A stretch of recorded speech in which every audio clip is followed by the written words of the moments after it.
Welcome, everyone, to another edition of the Irish Breakdown Podcast.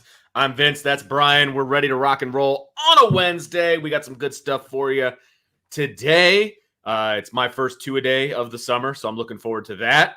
And because everything revolves around football in my life, Bryan. And so today's a two-a-day. Oh, it should be, man. Yeah, that's how I'm rolling here. So how it should be. Yeah, so looking forward to that. What is it?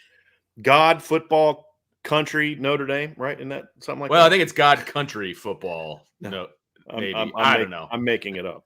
I'm gonna have to elevate country as a former social studies teacher. Yeah. But we got some good stuff for you today. We're going to talk about potential All-Americans on the team and who we think has a shot at it, what they need to do in order to get that kind of an accolade. And so we're going to go offense, we're going to go defense, we're going to go special teams. We're going to talk about every aspect of the team. And then after that, of course, we're going to roll into buy, sell, hold.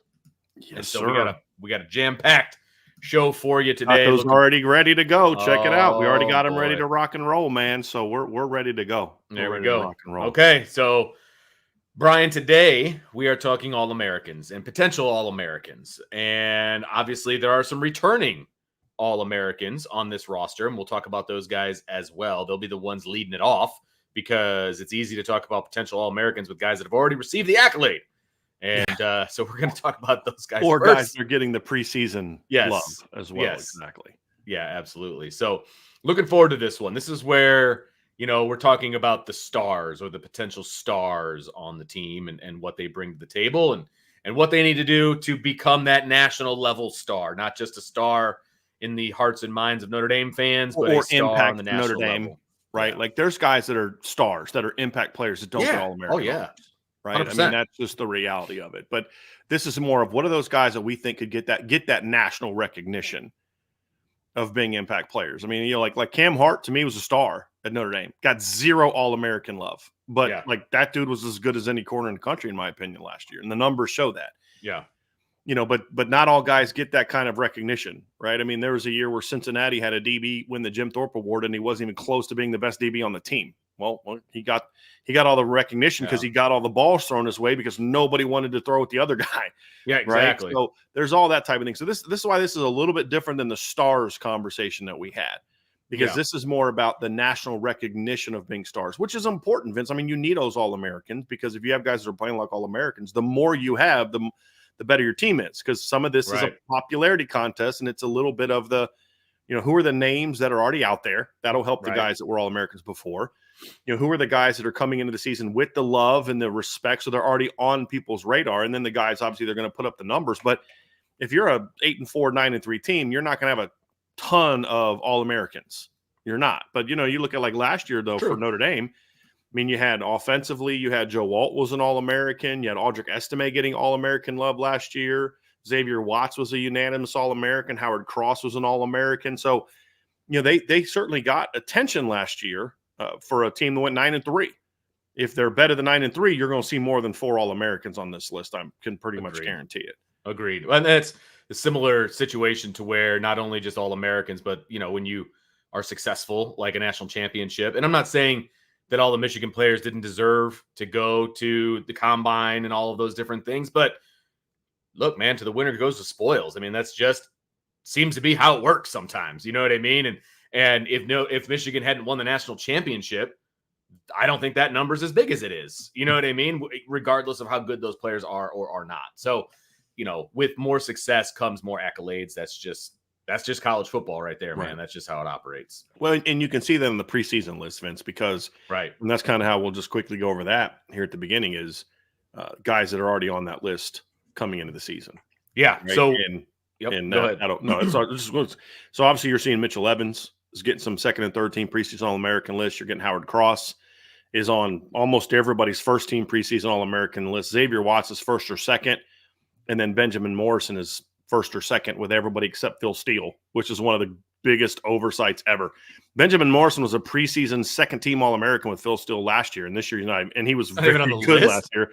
This year he's not even on the first because he has 4 teams. Wasn't on any of them. I have to think that's some kind of accidental oversight. Because I don't know how you watch it, or it could be a thing where maybe he's saying, hey, look, he's injured, maybe he's not going to play, whatever, and he's not, who knows, but that's a bit of an oversight. But his sources a little bit, but yeah. Of course, Jaden Harrison as a kick returner is another guy that's getting some of that attention as well. So those guys are already going to kind of have a leg up. If they produce well, play like they did last year, they're going to have great shots to the All-American. Yeah. Evans wasn't an All-American last year. He absolutely would have if he didn't get hurt. He was on pace to finish in the top 3 of catches, yards for tight ends last season. Yeah. He would have been at least a second or third team All-American last season if he doesn't get hurt. So he'll obviously be in a good position to do that as well. When he was, he was the number 1 target for Sam Hartman when he was healthy. And then obviously when he went down, it does somewhat coincide with the offense not playing as well, because now we don't need to get into it, but the fact of the matter is he was the number 1 option, and he was the beneficiary of a lot of catches and a lot of yards, and also made some clutch catches and, some acrobatic catches and all of those different things. And so he was able to get on the radar of a lot of people. And you're right. If he didn't get hurt, he would have been on some lists at the end of last year as well. So deservedly so, getting that love in the preseason, going into the season, because of what he was able to do, at least for, 8 games last year, and deserves it. He absolutely deserves it. And if he's healthy, 100% healthy, which we're told that he's going to be when camp opens, I don't see that being any different. So let's jump into the offense, Brian, and our thoughts about the offense. Again, that was the preseason magazines and some of the national publications and what they think. And now we're going to jump into what we think. And so I think that's going to be a lot of fun. So, offense. Number 1 guy, just started talking about him. Yeah. Mitchell Evans. And he got a lot of love during the season, got hurt, kind of fell out of the consciousness. Earned it. Yeah, absolutely. But then fell out of the consciousness of the national media because he's hurt, out of sight, out of mind. His production ended up not being he didn't end up not having All-American level production because he missed 5 games. Correct. Because he missed the last 3 regular season games. He also missed the Central Michigan game, and then of course the bowl game.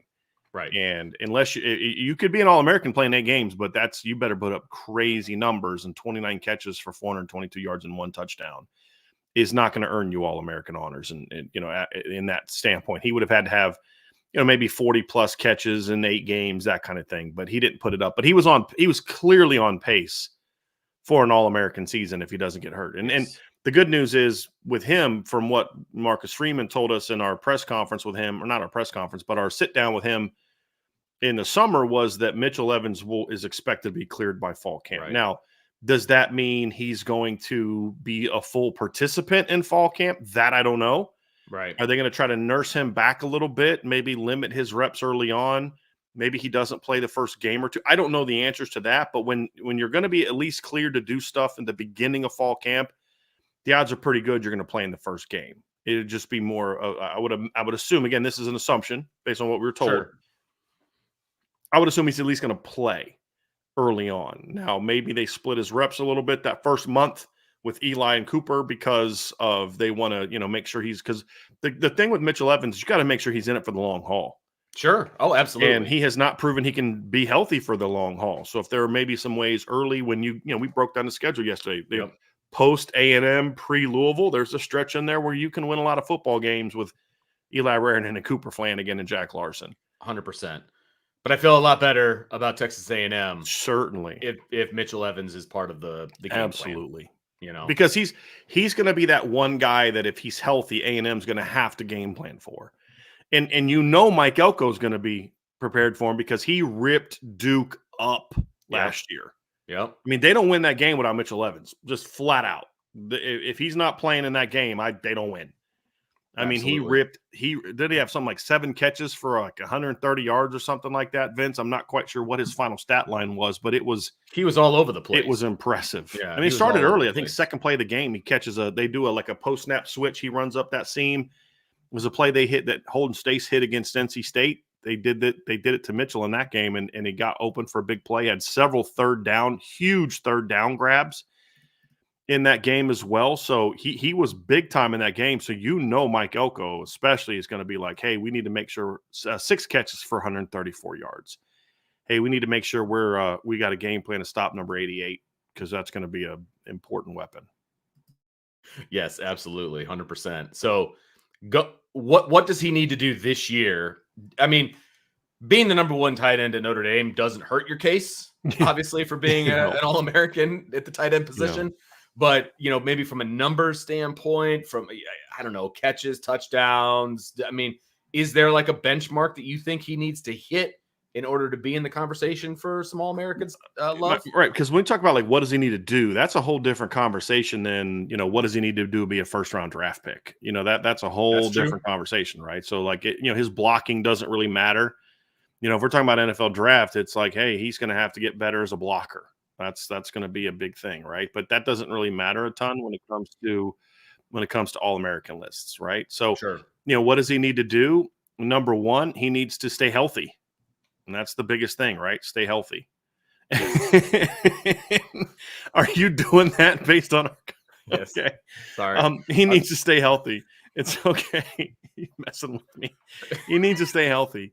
Number 1, and just be more consistent. Get off to a little faster start. My concern is that if he has a slow start like he did last year, sure, that could be something that maybe he does get a little outside out of mind. And then also the issue with him getting off to a slow start this year is Notre Dame's going to should have a lot better weapons this year, where last year Mitchell didn't start off well, and it didn't really matter because nobody else kind of stepped into that void. I mean, he had no catches against Navy, 1 catch for 2 yards against North Carolina State. No, he didn't play against Central Michigan. He had a nice game against Tennessee State, 4 catches for 61 yards, but nothing special. He has 5 catches for 63 yards through the first 4 games. If he does that this year, unless it's a situation where Notre Dame is kind of like limiting his reps, that's a different story. But if he's just not really breaking out, by the time you get to game 5, which this year would be Louisville, because he had to break out against Ohio State last year. Like, yes, the Duke game is the one that he just went off, but he was excellent against Ohio State last year. I mean, 7 catches, 70-plus yards. I mean, he had that crazy one-handed catch, if you remember, over the middle, Vince. I do. But by that time this year, that was the reach back one, yes, right? Yeah, the one that was like over his head. Yeah. If you wait that long to break out this year, there's a chance somebody else has kind of filled that void of I'm the guy now, or a couple dudes have filled that void that I'm the guy now. So getting off to a little better start also kind of reminds voters like, hey, I'm back, right? Yeah. I'm here. And also it starting fast also gives him a chance to kind of build that early connection with Riley Leonard that Sam Hartman had. Because Riley didn't really have a tight end, Vince, at Duke that was a real big producer. I mean, their tight end was nothing but a check down guy and a short yardage, running crossing routes kind of guy. Their leading tight end last year at Duke had 15 catches for 147 yards. Their number 2 tight end had 5 catches for 52 yards.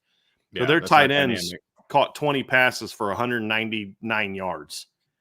So that it wasn't there a ton. In the year before, their tight end, who's actually not a bad player when Riley was healthy, caught 21 passes for 170 yards. The number 2 tight end caught 4 passes for 47 yards. So the last 2 years, their starting tight ends have caught 45 passes combined and averaged less than 10 yards a catch. Now, I was going to say it's the yards per catch that right. So they're like running like little Q options and little slides and little. They just get at linebacker depth. They run to the linebacker, find a hole, downs. Exactly. And so it's just a little bit of a different animal. And so that's going to be a big thing. It's getting started. But then it's just be healthy, man. That's really what it comes down to, Vince. He needs a full season. Healthy. He needs a full season. If he plays 11, 12 games this year, it's going to be hard to have him not be a first, second, or third team. It's hard to envision that. Yeah, I agree. And Mike Elko's thrown to tight ends, Mike Denbrock's thrown to the tight ends a good number at Cincinnati. And even at LSU last year, I mean, the tight end position as a whole didn't have crazy numbers, but even with Mason Taylor having a lot of injuries last year, he still finished the year with 36 catches for 348 yards, which is more than what we saw at Duke. And then also the year before, when Mason Taylor was healthy, he had 38 catches for 414 yards and 3 touchdowns. No. And then their number 2 tight end had 5 catches for 55 yards. So now you're talking 40-plus touchdowns, for 469 yards, right? And none of those guys are as good as Mitchell Evans. So, I think that's going to play a factor into it too. So as long as he's healthy, I fully expect Mitchell Evans to produce like an All-American by the time the season's over with. Look, that's by far the number one deal for me. Health. If he's healthy the entire season, he's on a list. Like they're not going to be able to contain him enough that he won't just organically get the numbers that he needs to get in order to be on one of those lists. I mean, I just don't see Mitchell Evans playing in 12 games in the regular season and a postseason game, or even if he misses one game, I just don't see a world in which his numbers just don't organically get to where they need to be for him to be considered for at the very least, third-team All-American. Like I just don't see that being the case. So health is by far the number one thing that he needs to do, is just stay healthy the entire season. Like I said, maybe he gets banged up and can't play in the Army game. Some small game that doesn't necessarily make or break, the win-loss for Notre Dame.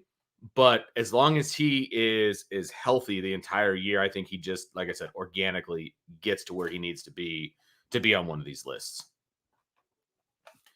Next guy we want to talk about offensively is a newcomer, really, to the offense in a full-time role, and that's Jeremiah Love. Now, we've talked about Jeremiah Love a lot and what he brings to this offense, and the fact that he can catch the ball out of the backfield, he can run the ball between the tackles, outside he brings a lot to this offense. But he's definitely a name that we have to discuss for the possibility of being on one of these lists because of what he brings to this offense and what we think this offense can be moving forward for this season under Mike Denbrock. Well, for me, Vince, a big thing is because you're seeing more teams you're seeing more of the All-American list go to adding that all-purpose position. Because like my concern with Jeremiah Love is, as a 1A, 1B with Jadarian Price, will he have enough the numbers to be the running back? And it's a pretty good year at running back coming back. So will he have the 1,500 all-purpose yards that he would need to be there? Does he have the 10-plus touchdowns he would need to be there? That remains to be seen. I mean, Audric was last year. Audric had 1,300 yards rushing, a little over 100 yards receiving, and then 18 touchdowns, right? I mean, and he was a second-team All-American last year. So, that's something he's going to have to prove.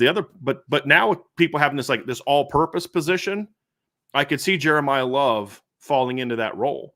Yeah. Because he may not be like the leading rusher type to be a first-team All-American, but certainly has a chance to be that guy that has 800 rushing yards, 400 or 500 receiving yards, maybe some return yards, and then 12, 13 total touchdowns. Maybe 7 rushing, 5 receiving, something like that, 8 and 4, something along those lines, to where neither Price nor Love are productive enough because of the split and with Riley Leonard at quarterback. Right. For them to be like the first or second team, like running back, like as an all-purpose guy, certainly. And that's now more of a thing now in the All-Americans. I don't remember that being there back in the day. Maybe it was. I just never paid attention. But I could certainly see that. See that now. Certainly. Yeah, that was my biggest concern when I saw him on the list, and when I was thinking about potential guys offensively.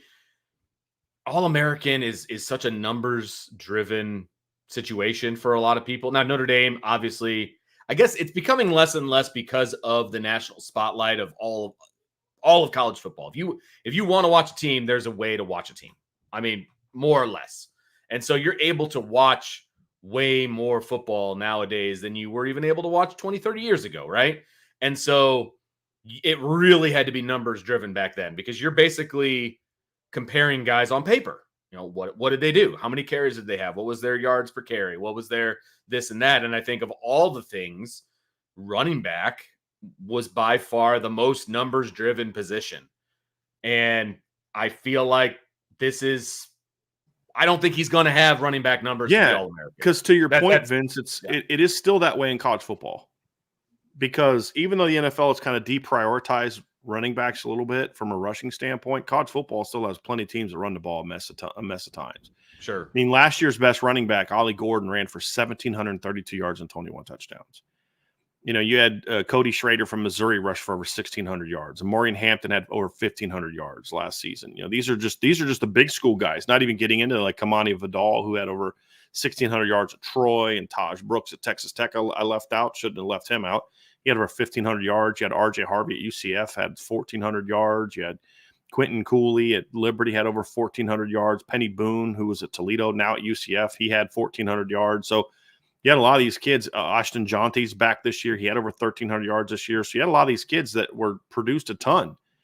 And like we said, Audric Estime last season, finished 12th in college football in total yards.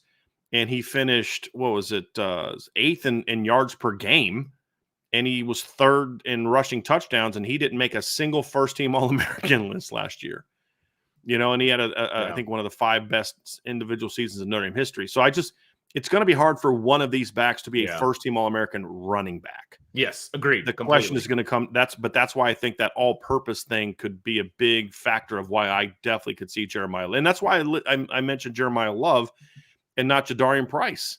Yeah, because of that right there. Because I think that I don't know that Jadarian's going to have enough of the all-around production that Jadarian is going to have, unless Jadarian breaks out with like 800 yards rushing, couple hundred yards receiving, and he's still the team's kick returner.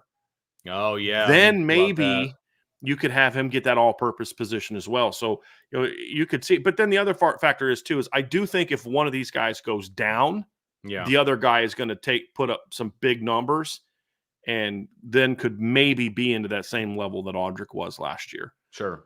Because they're not going to need as many touches as Audric did last year. And then Audric had a pretty good yards per carry average last year, which you and I have talked about. He was a 6.4, but I mean, I could see one of these two backs, if the offensive line is as good as I think you and I think it's going to be, I could see one of these two backs having, close to Josh Adams type yards per carry. Because remember, Josh was at 6.9. Yeah. In a lot of long runs. Yeah. In 2017. So if you just as an example, so if you look last year, Audric had 210 carries at 6.39 yards per carry.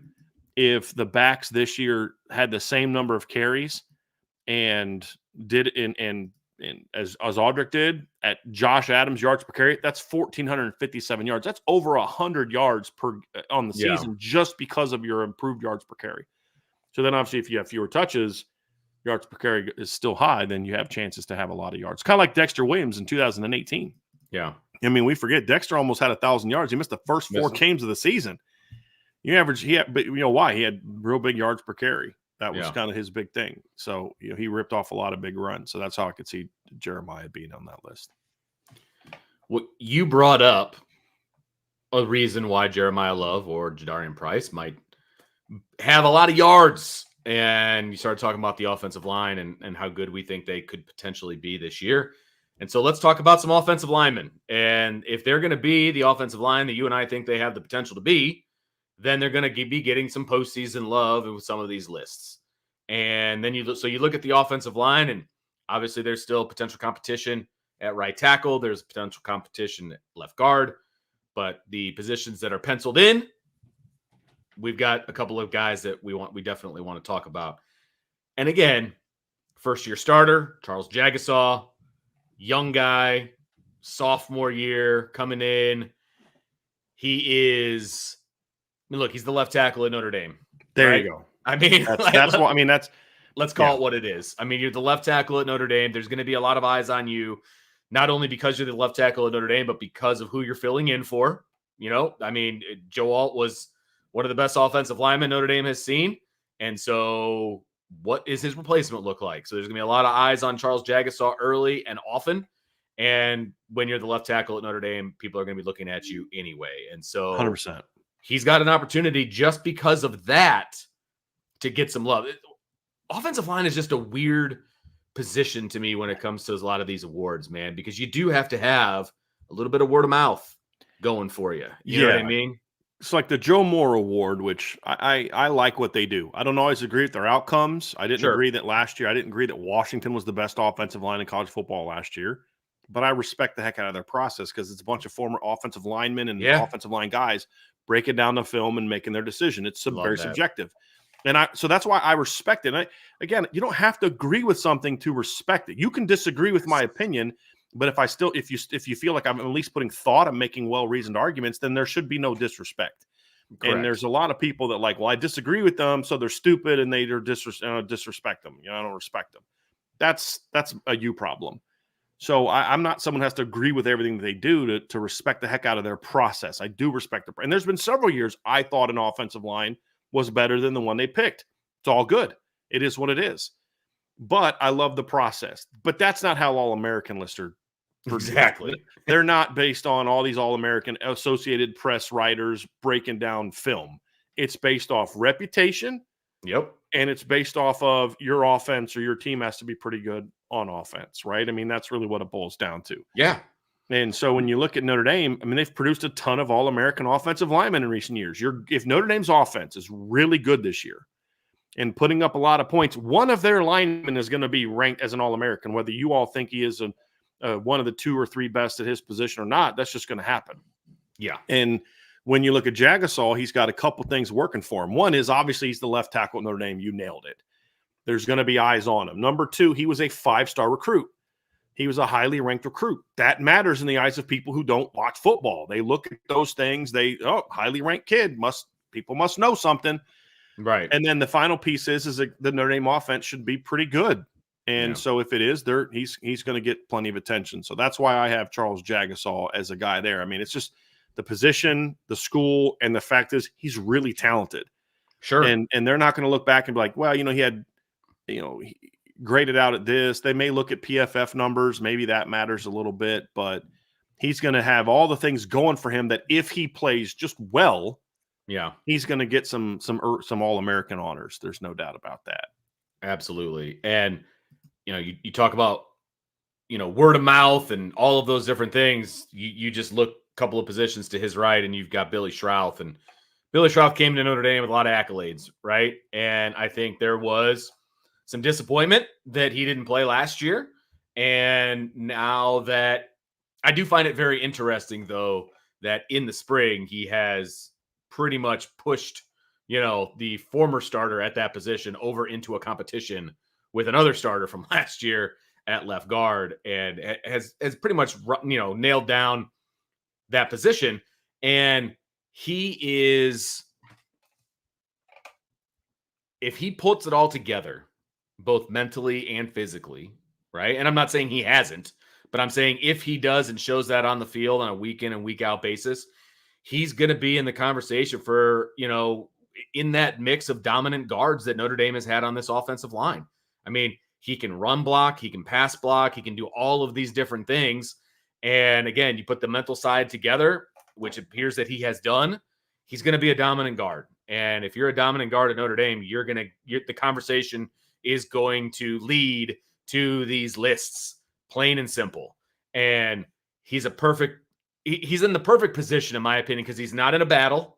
So that conversation starts now. You know what I mean? Like that conversation starts in June, and it will continue as long as he continues to produce. And the Notre Dame offense, as you had said about Charles, if the Notre Dame offense produces as well, then he's going to be in that conversation. He just is. Yeah. Vince, here's a quote from Marcus Freeman. So a few weeks ago, all the main media folks, the different sites, and then we had a chance to sit down with Marcus Freeman and ask him a bunch of questions. And somebody asked him about breakout players similar to Xavier Watts, guy that kind of came out of nowhere and was a breakout player. And this is his first response. He goes, "I'm really excited about Billy Schrauth. I'm no offensive line guru, to say the least. But to hear the compliments and the things Joe Rudolph and Mike Denbrock say about Billy is extremely exciting to me. To hear some of the comparisons they make with Billy, that's That's what they said. Then his next one was Jeremiah Love is going to have a big year. We're going to do multiple things with him, I'm thinking. And then defensively, he kind of gets into some other guys. But like that was his first two. Before Jeremiah Love, before Jagasol, before anybody, it was Billy Schrauth. Yeah. And when you watch the way he played all spring, you understand why. But again, it comes down to several things. He's the offensive lineman at Notre Dame. Mm-hmm. That helps. He is a guy that was a highly ranked recruit coming out of high school. That helps. He's not some underrated kid. And that's not an end all be all because Joe Alt wasn't that guy. But it helps with getting your name recognized. You're not going to be an All-American because you were a highly ranked recruit, but it gets people looking at you like, oh, he had On Three and Rivals both had him as a top 100 national recruit coming out of high school. You know what I mean? So, he's a guy that's going to have some eyes on him. And if Notre Dame goes out there and runs for the yards we think they're going to run for, and they've got Jeremiah Love's. I mean, if Riley Leonard and Jeremiah Love and Mitchell Evans and some of those guys are getting recognition, it's going to be because the offense is really good. And if the offense is really good, the Notre Dame offensive line is going to get a lot of attention for that. And you could argue Billy might even be in the best position because of the experience. And we just kind of went like left to right type of thing. But, if I'm going to talk about the two offensive linemen, I think Billy has the best chance to play like an All-American early. Where I think the thing that could hurt Charles is I think Charles could maybe not be that guy early, but by the end of the year, you're like, okay. And then maybe that sneaks him onto some third-team lists. I think Billy could potentially, he's got to prove it now, Vince, be a guy that does that. Like I was watching the other day, I was watching the bowl game again because I just wanted to see this offensive line. And I'm just like watching like first Jadarian Price run of the game. Billy just comes off, takes a D tackle, just drives him across the line. And Jadarian cuts right, it was actually Jeremiah cuts right behind him. I mean, just boom. And you're just like, okay, there you go. That's it. And that was his third career start. Now he's going to be a third-year player. He's got a whole offseason under his belt. I'm really fired up about what Billy can do. There's no 100%. And it doesn't hurt that your head coach is hyping you up the way that he is. That's a great point, Vince. You know what I mean? That's a great point. and I'm not saying that Marcus Freeman isn't in the corner of all of his players. That is not what I'm saying at all. But when the question is asked and it's open-ended like that, team. Right? You can't hype up every player on your team because then it sounds ridiculous. But the fact that was the first name out of his mouth tells me that when it's an open-ended question like that, that doesn't hurt your candidacy. Let's just put it that way. And so if it continues that way, and Billy continues to impress Coach Freeman and Coach Rudolph and all of the above. Yeah, the hype train will get going here pretty quickly. Yeah, I would imagine. Well, and I did write something about him in my preseason thing that I submitted to Athlon. Oh yeah. But they didn't actually put the Billy Schrauth part. They only put the part about Charles Jagasol in there because you only have a certain amount of room. But Charles is getting some love, right? Yeah. And like to your point, and you look at the head coach is saying things about him as well. You're going to be pretty fired up. So yeah. I had something in there about him being a breakout, him and Ashton Craig being breakouts in there, but they couldn't get included. I wanted to say something about Ashton Craig, but I didn't want to, bring up we the do have entire a sleeper conversation coming up soon. Yeah. So let's hold Fair off enough on that one here for a little bit. So we talk about the offensive line and the running back position and all the, if the offense is good, then, these guys are going to get into the conversation. Well, there's one pretty major piece of the offense being good, and that would be the quarterback position. And so we have to bring up Riley Leonard. If we're bringing up all these other guys because the offense is good, then we have to bring up Riley Leonard because he's the trigger man of this offense. And if this offense is good, then that means Riley Leonard was really good. And if Riley Leonard is really good and Notre Dame is, 11-1, then he's going to be in the conversation for the All-American list. I mean, again, one is usually the byproduct of another. And I think this is a perfect example of that because as Notre Dame matriculates through an 11-win season, and I'm just using that as an example, but as they matriculate through an 11-win season, there's going to be a lot of offensive highlights. Yeah. And the highlights begin with the ball in Riley Leonard's hands. I mean, he's going to put up numbers both on the ground with his arm, et cetera, et cetera. So as long as he is healthy, makes it the entire season, all of those things, he's going to be in the conversation. Yeah. Vince, I think the point you nailed was good. Is that the unique thing about Riley Leonard is there's one thing that's going to hold him back, and that is I don't know that he's going to have like the monster production that other quarterbacks will have. Like he won't even if he plays as well as Jaden Daniels, he won't have the numbers Jaden Daniels had for two reasons. One, they don't need him to be the runner Jaden Daniels was. Jaden Daniels had to run for 1,000 yards because their running backs weren't good enough to truly carry them. And number two, that offense had to score 40, 50 a game to win. I mean, they had to. I mean, they lost a game score, and I believe they scored over 40, right? Didn't they lose a game last year to Ole Miss where they scored over 40 in that game? Didn't go to overtime. What was the score of that game against Ole Miss? Yeah, they lost 55. They scored 49 points and lost. Ugh. You know, like in their three losses, they gave up 45, 55, and 42 points. They won games in which they gave up 31 points, 39 points, 35 points, and 30 points. So they had 4 games they won where their defense gave up 30 points or more. And so you had to do that. And they weren't in a lot of blowouts. I think Riley's going to be coming out of games a little bit earlier than Jaden did last year, to be completely honest with you. And they're just not going to rely on him in the way that Jaden Daniels was as a runner.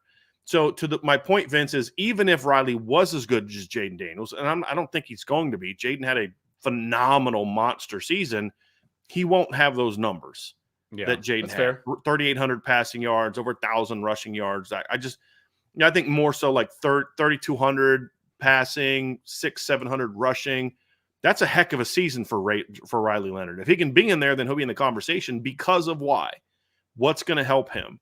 He's going to have the dynamic running ability in a year where there's not a lot of great running quarterbacks. And number two, I think the point I'm circling back to the point you made. He's going to have a lot of highlight reel plays. That's just the way he plays the game. Absolutely. He's going to have a lot of plays where he's ripping off an inside zone, keep, and he rips it for 50-yard run. He's going to have plays like he had against Clemson last year where he runs over 3 guys, then jukes another guy in space and takes it 50 yards for a touchdown. That's going to be the thing. So, if these other things happen, and again, Riley Leonard being successful is going to be a byproduct of the receiver stepping up, the O-line stepping up, and all those things. But you can't look at a Notre Dame quarterback and think that if Notre Dame's going to be a playoff team, I have a hard time seeing their quarterback not being at least in the conversation of being a first, second, or third team All-American. Absolutely. And again, to me, that's like we talk about Heisman, right? We talk about the Heisman conversation. This is a similar conversation for me because the wins for Notre Dame are a byproduct of guys getting accolades.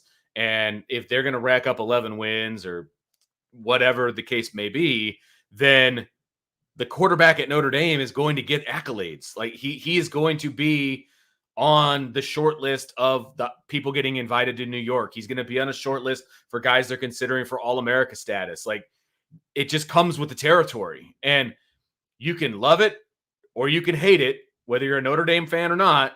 When Notre Dame is good, Notre Dame players get recognized. I mean, this is where the Notre Dame brand comes into play, in my opinion.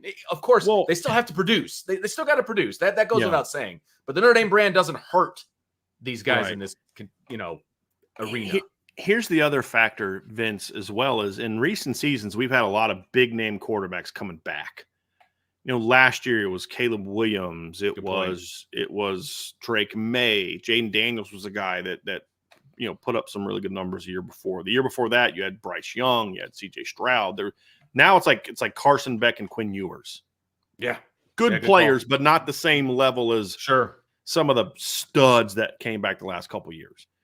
And so that's going to help too. There's not that surefire, like, well, you got to prove you're better than this guy kind of player. And so when I look at the All-American type situations, Vince, that's something that factors into it as well. Yeah. Is there isn't that same level, like Bo Nix was a big name that was coming back last year. He ended up winning All-American, getting some All-American honors. You had Michael Penix was a veteran player that was coming back and had put up monster numbers the year before.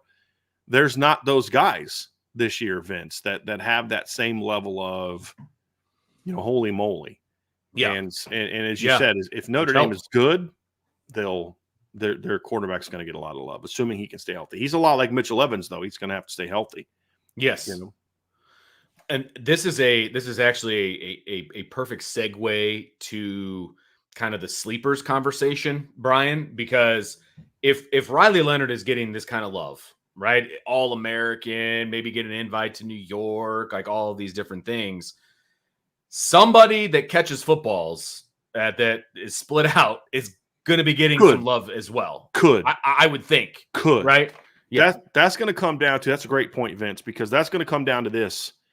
Because this is something you said before the show when we were going over the guys we want to talk about. And that's why the sleeper part of it kind of came into play because, Vince was like, there's going to be some of these other guys that not only break out, but also if this is happening, then there's a good chance this is going to happen, right? Like if Jeremiah Love and Riley Leonard are both getting All-American honors, that means there's a pretty good chance the Notre Dame offensive line is pretty good. Exactly. And then the chance that you have some pass catchers that emerge. My only thing there would be it's going to determine if a guy becomes the guy. Right. Or is it a thing where it's going to be spread around a lot more? Yeah. That's going to be the thing that determines that. But there's a chance, like if Chris Mitchell repeats the production at Notre Dame that he had at Florida International, he's going to have a chance of being All-American. Sure. Nobody was talking about him as an All-American last year at Florida International because nobody cared about Florida International. Right. But if he goes out at Notre Dame and catches 60 balls for 1,100 yards, and he'll probably have more than 6 touchdowns. But even if he just has 6 touchdowns, I'll be shocked if he's not a third-team All-American. Right. If Jaden Greathouse goes out this year and catches 70 balls for 1,000 yards and 10 touchdowns, he's going to have a chance to have some All-American, not first team. First team All-Americans tend to have much bigger numbers, but certainly going to get some of that attention. There's no doubt about it. The only thing is it goes back to what I've kind of predicted is there's going to be breakouts for Notre Dame at receiver this year. But I think the fact that I expect multiple guys to really step up is why I don't think one guy will be the like in 2014 to 15, it was like Will Fuller and then nobody was close. I don't see a Will Fuller on this team. Same thing with like Michael Floyd in 2011. You had Michael Floyd had 100 catches. He was an All-American. Tyler Eifert was an All-American. And then after that, there was nobody even in the ballpark to be an All-American. This year, you look at it and say, Jaden Greathouse could be an impact star player, but not have the production, not have the numbers, to be an All-American. Yeah. Like that could be the case. Chris Mitchell could have 50 catches for 800 yards, and he's an impact player that helps Notre Dame make a run in the playoff, but he doesn't have All-American numbers. It could be Bo Collins, Jaden Thomas, Jordan Faison, whoever. It applies across the board because there's so many receivers that I think are going to contribute this year. Well, and the pass catcher that might get All-America honors could be Mitchell Evans. I mean, that could be the guy that, receives those accolades. You know what I mean? But I agree with you. I think this receiving core, in my opinion, is very talented and it's very deep. I feel like, and I don't want this to come off negative because I don't mean it to be that way, but I feel like, yes, there's Jaden Greathouse who may end up being the most talented guy that's in that room. I don't know if he's that guy yet as a sophomore. Maybe he is, and that would be great. But I feel like it's a bunch of number 2 guys. And there's nothing wrong with having a bunch of number 2 guys. That means they're all really good receivers and they can complement each other and they can, force a lot of one-on-ones depending on who is having a good day and who's not having a good day and all of these different things, right? So it's not, I don't mean this in a negative way, is that they've got a bunch of number 2 guys. That just means that they're deep. And I think those guys can all produce and they just, it just might get spread out a bunch. I think they do have some potential number 1s, Vince. I do. I just don't know that any of them are going to be so much better that they're going to dominate the catches. And look, we've seen this from Mike Denbrock a little bit in the past. Like you look at that Cincinnati team, and Ryan and I have talked about this in past shows where they had 2 really good tight ends. They had 4 really good receivers. I mean, Alec Pierce went on to be a second-round NFL draft pick. He was a really good football player. But that season, he had 52 catches for 884 yards and 8 touchdowns for a team went undefeated and made it to the college football playoff. Why? Because they had 7 guys with over 20 catches and 8 guys with over 200 yards receiving. Right? I mean, it just came down to the ball got spread around so much. I mean, you had Alec Pierce, you had Tyler Scott had 30 for 520. Trey Tucker had 34 for 426. Michael Young had 28 for 353. Then your 2 tight ends combined for 54 catches. And let's see, do the math real quick in my head. 600 on the dot yards and 10 touchdowns. And then your top running back had 21 catches for 220 yards. Your number 5 receiver had 14 catches for 208 yards that season. And so you're just I see it more being like that. Yeah. Where you've got like legitimate NFL players, but the ball's just spread around a little bit more. And as a defensive coordinator, you're going to look and say, man, we got to figure out a way to cover number 1, or we got to figure out a way to cover number 5, or we got to figure out a way to cover number 10 because those guys are going to hurt us. But the production isn't such that they're going to go out there and be like, wow, that guy's an All-American. Like they're not going to throw the ball around like Washington did last year. Right. 2,000, or they're just not going to throw like that. Exactly. They're not going to have it's a different offense. And there's going to be teams. Yeah, there's going to be teams out there that are going to play that type of an offense, and maybe they won't have the win-loss record that Notre Dame is going to end up with, but they're going to have guys with better stats. Right. Here's another caveat to that too, Vince, where I could see maybe it happening is, let's say there's a guy that has, let's say Jaden Greathouse is like at 60 catches for like 950 yards, and that's not like All-American numbers. But two things happen. He's got like 13 touchdown catches because he's money in the red zone. Right. But his big games are at A&M, Florida State, at USC. Like, you know what I mean? That can help you a little bit too. Like, okay, yeah, he didn't have the great numbers because they spread the ball around, but this dude had a bunch of touchdowns and was money in big games. Showed up. That might get him onto like some third-team lists. Sure. In my opinion. It could potentially sneak him on there a little bit. No, that's a good point. That's a very, very good point. I could see that being the case, and I hope it is the case. I would love to see some guys really step up when the lights are the brightest. You know what I mean? Those are the guys that become legends, and those are the guys you want to see. That would be a lot of fun to watch. There's one more sleeper, Vince, that I know you're dying to talk about, and so we can go and talk about him and to wrap it up. Yeah, I was very close to putting Ashton Craig down when we were talking about the All-Americans, right? So you and Ryan are on the same page, by the way. There we go. Ryan Roberts is already changing his avatar. Could have he says that's always been his avatar for his personal page. Oh, okay. Because when he gets in other times, it's been something else. I forget what it was, but it wasn't that. But anyway, he says Ashton Craig could have had a sneaky chance. There isn't a great crop of centers coming back in college football. Yeah, I mean, I would argue one of the most recognizable centers in college football is a guy from USC that's moving from left tackle, Jonah Monheim. Gotcha. So yeah, he is correct on that. Yeah, which is great news because I think Ashton Craig is going to surprise some people. I think I love his physicality. I love his size. I love a lot about Ashton Craig, and I think that he is undervalued at this point by a lot of people, and we'll see how that pans out, what the season looks like, and all of those different things. But again. And I love Zeke Correll. I was one of the Zeke Correll hype men, but there's a reason Zeke Correll is not in a Notre Dame uniform anymore. He had eligibility left. He's playing college football elsewhere, right? He wasn't ready to hang it up, and Ashton Craig took his job. I mean, for lack of a better term, that's what happened. I mean, he did. And so again, no ill will towards Zeke, but it was time to pass the torch, and Ashton Craig is that good, in my opinion. So I'm excited to see what Ashton Craig can do. I think Ryan is correct that there's not a lot of competition, which is awesome.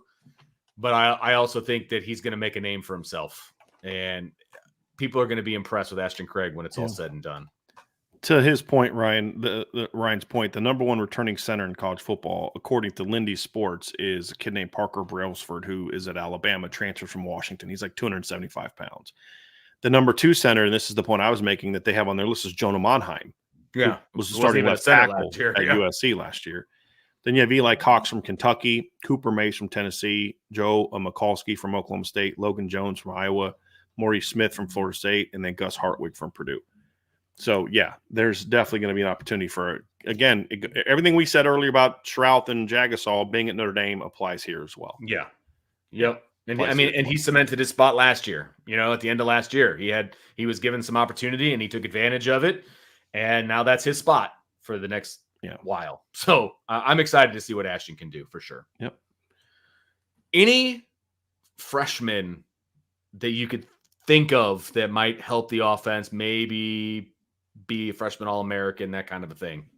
Yeah, the unfortunate thing for Notre Dame is, and I actually had a conversation with a guy that picks one of the freshman All-American teams a couple of years ago, because I was like, hey, man, why don't you have Blake Fisher on your list? Because I felt like when you looked at their offensive line list, I felt like Blake Fisher as a redshirt freshman was better than a couple of guys on his list. And he's like, well, because of the way Notre Dame doesn't list their roster. They don't list them as redshirt freshmen. They list them as sophomores. So unfortunately, that if Notre Dame, like if they recognize Notre Dame's redshirt freshman, then Charles Jagasaw, to me, that's an easy one. Yeah. Like as a freshman All-American, as a redshirt freshman All-American. I personally think freshman All-American list should be freshmen. I do too. Like true freshmen, first year in college. Right. Yes. Agreed. So, but when I look at that, Vince, I think Gerby Lambert is a guy that I keep in mind for that. If he ends up right. We'll have a question about him playing this year in the BISO hold. Okay. That we'll look at, but I could see Gerby because Joe Walt was a first team freshman All-American, or they don't have first, second team, they just have freshman All-American. He was a freshman All-American in 2021. His first start wasn't until game 7. I was going to say it was about halfway through the season. Yeah. Right. And so partly he was very good, but the other part of it, again, he's at Notre Dame. Right. And he wasn't a highly ranked recruit. So Gerby Lambert, former 5-star recruit, if at some point in time he takes over at right tackle, that's the most obvious one to me. I could see like a Micah Gilbert or a Cam Williams breaking out, something like that. I mean, if there's an injury in the backfield, I could see Keedron Younger and E.S. Williams stepping into that role, rushing for 500-600 yards in the rotation spot, having 100 and kind of cracking that role. So those are some guys that I look at and say, they might have that chance, but barring injury, I mean, and another guy to keep in mind too is if something happens early to CJ Carr or to Riley Leonard and CJ Carr has won the backup job, then obviously CJ would have a chance to win it. But I really hope that's not that the case. CJ Carr is not a freshman All-American in Notre Dame this year. I mean, me too. And that has nothing to do with CJ Carr. Everybody knows I think CJ's that dude. Yes. But that just means something happened to Riley. And as much as I love CJ Carr, and do I think CJ Carr as a senior will be better than Riley Leonard as a senior? Yes. Do I think CJ Carr as a freshman is better than Riley Leonard as a senior? No way. No. And so I just don't want to see that happen. I don't want to see him go down. So I hope that doesn't happen. But if something were to happen and he were to take that job, then he'd have a chance to. But he'd be at the bottom of my list. Yeah. It's hard because this offense, Brian, is young anyway. And they're not counting on any freshmen to come in and be, big chunks and big parts of the offense, And so that's why the first ones that came to mind were the 2 wide receivers, that they maybe they can crack the rotation, maybe there's an injury or 2 and then they get an opportunity, like that type of a thing. But other than that, I didn't even think about CJ Carr, but you're right. That would be terrible if he becomes a freshman. I mean, it would be great because it means he plays like a star, right? I mean, he's the best freshman, but it wouldn't be ideal. It's not the way I see this season going. Right. Let's just put it that way. And it'd be great for the future of Notre Dame. For sure. But I don't know that Notre Dame can go as deep in the playoff this year. Gotcha. With CJ like they did. Because, hey, Trevor Lawrence did it. Jalen Hurts won, played for the national title as a true freshman. Like, well, number one, Trevor Lawrence was a rare. I always say, the exception doesn't define the rule. Trevor Lawrence was 6'6", 220 pounds, different animal. And he was surrounded by an elite team. Right. And same with Jalen Hurts in 2016. I mean, he was surrounded by an elite team around him. So it's but neither one of those guys were like at least Jalen Hurts wasn't asked to carry that team, and Trevor wasn't either early.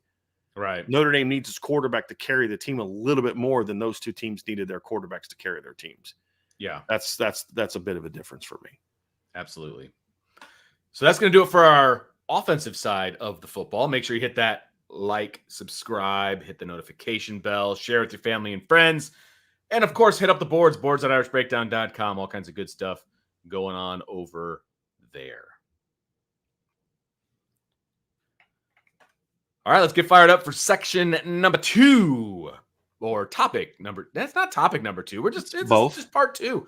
We're going to talk the defense. We're going to talk defense and special teams in this particular topic. And I'm excited about it. We've got a lot to talk about here. And we kind of already broke the egg a little bit at the very, very beginning. We talked about the guys that are getting some of the love from the publications and things of that nature. And those, just to recap, right? Those defensive guys that were getting some of that love, Howard Cross, Benjamin Morrison, Xavier Watts. Those are the 3. Those are the 3 guys that were getting the defensive love nationally. And we're going to kind of give who we think have the possibility of getting some All-America love on the defensive side of the ball. So let's kick it off with the unanimous All-American from last year, Defensive Player of the Year, and that's Xavier Watts. Any chance he is not an All-American this year, Brian? Like, barring injury, he'll be an All-American. Now, he may not be a unanimous All-American like he was last year for a host of reasons. Number one is part of what helped him last year was the splashy stats, right? The 7 interceptions, and he had, played. He was huge on national TV. Picks off defending National Heisman Trophy winner twice. Picks up a fumble in that game. Returns for. I mean, he was brilliant in that game. And his interceptions in that game. Like, some of the plays he made were like highlight reel plays. Like that second interception where he like cuts off the crosser and jumps to Caleb. I mean, that was like, oh my gosh, that was beautiful. Yeah, it was awesome. Brilliant play. It's awesome.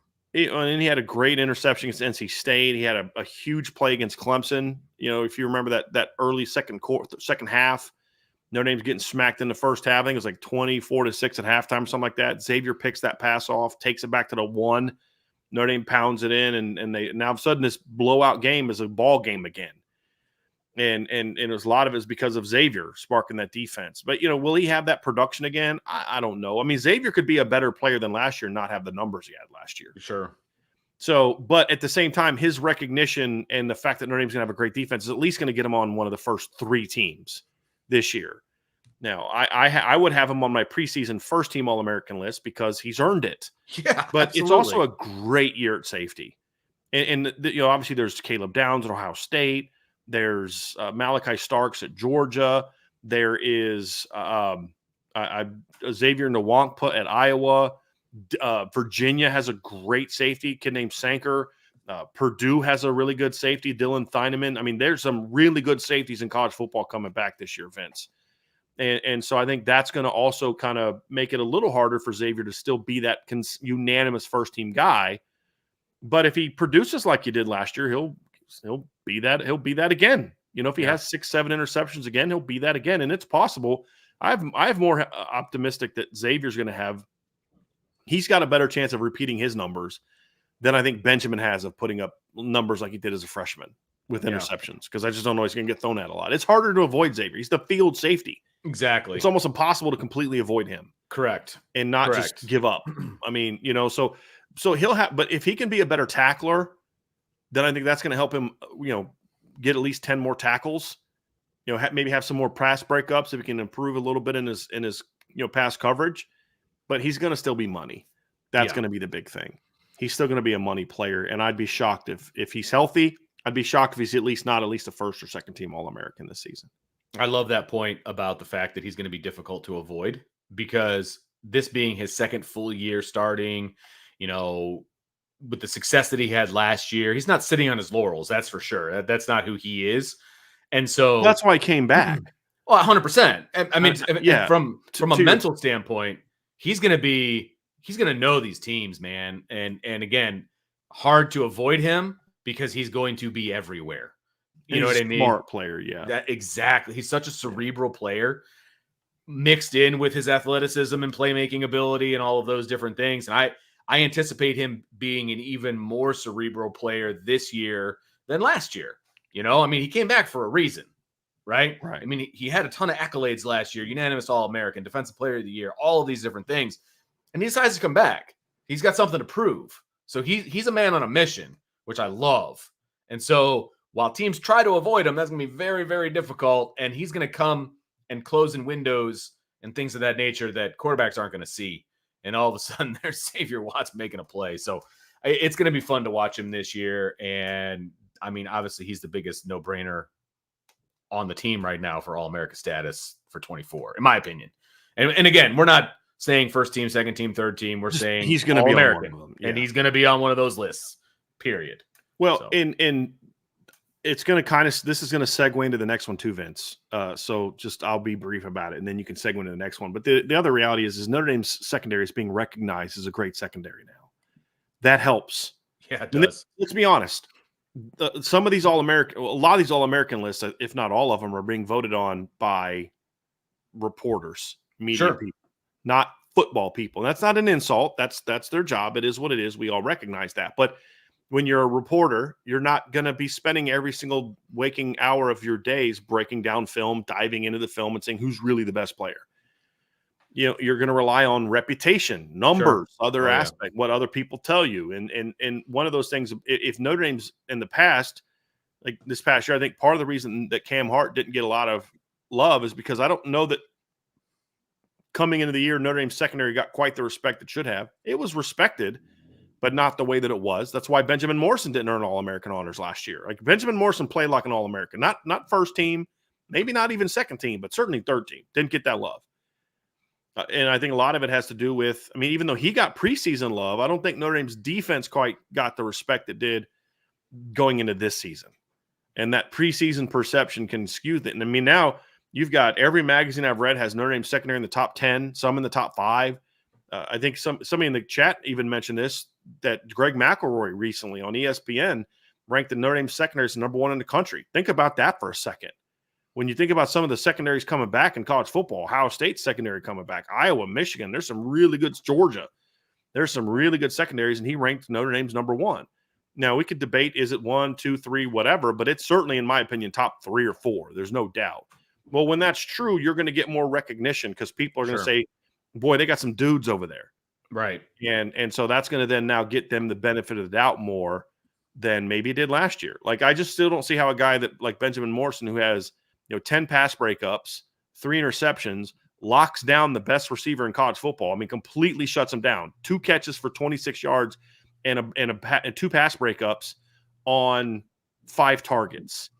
Doesn't make an All-American list. And you're just like, I don't understand that one. But it's because I don't think Notre Dame had necessarily the respect as a defense that they should have had that they're going to have this year. And then there's also a lot of corners went pro last year. And that's going to help, too, for the next guy, which is Benjamin Morrison, who's our next guy that we think has got a chance to be an All-American this year and should be. I mean, he should be a preseason first or second team All-American, in my opinion. Yes, and the fact that he was completely left off of Phil Steele's list is mind-boggling. Dude, that has to be an oversight. Like, don't you got his number, right? Second team all year on – no, I don't. Okay. He was second team all preseason last year for Phil Steele. So it doesn't make any sense why Phil would leave him off. It had to have been an oversight. Had to be an oversight.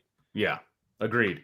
But I mean, look, he's going to be he's the yin to the yang of Xavier Watts, Benjamin Morrison. I mean, those are the 2 guys you think of first when you think of this Notre Dame secondary. And again, like you said, not to rehash it all because you put it out there beautifully, is that Notre Dame has one of the best secondaries in the country. Why is that? Well, that's because of those 2 guys plus the other guys, of course. Right. But those are the first 2 guys that come to mind. And if those 2 guys are members of one of the best secondaries in the country, then they need to be individually one of the best corners / safeties in the country. Right. I mean, it is really that simple. And so, the only thing that worries me about Benjamin Morrison is obvious, right? It's the teams are going to go away from him, and he might not be able to rack up the stats, and then the shoulder and the shoulder. And we don't know what the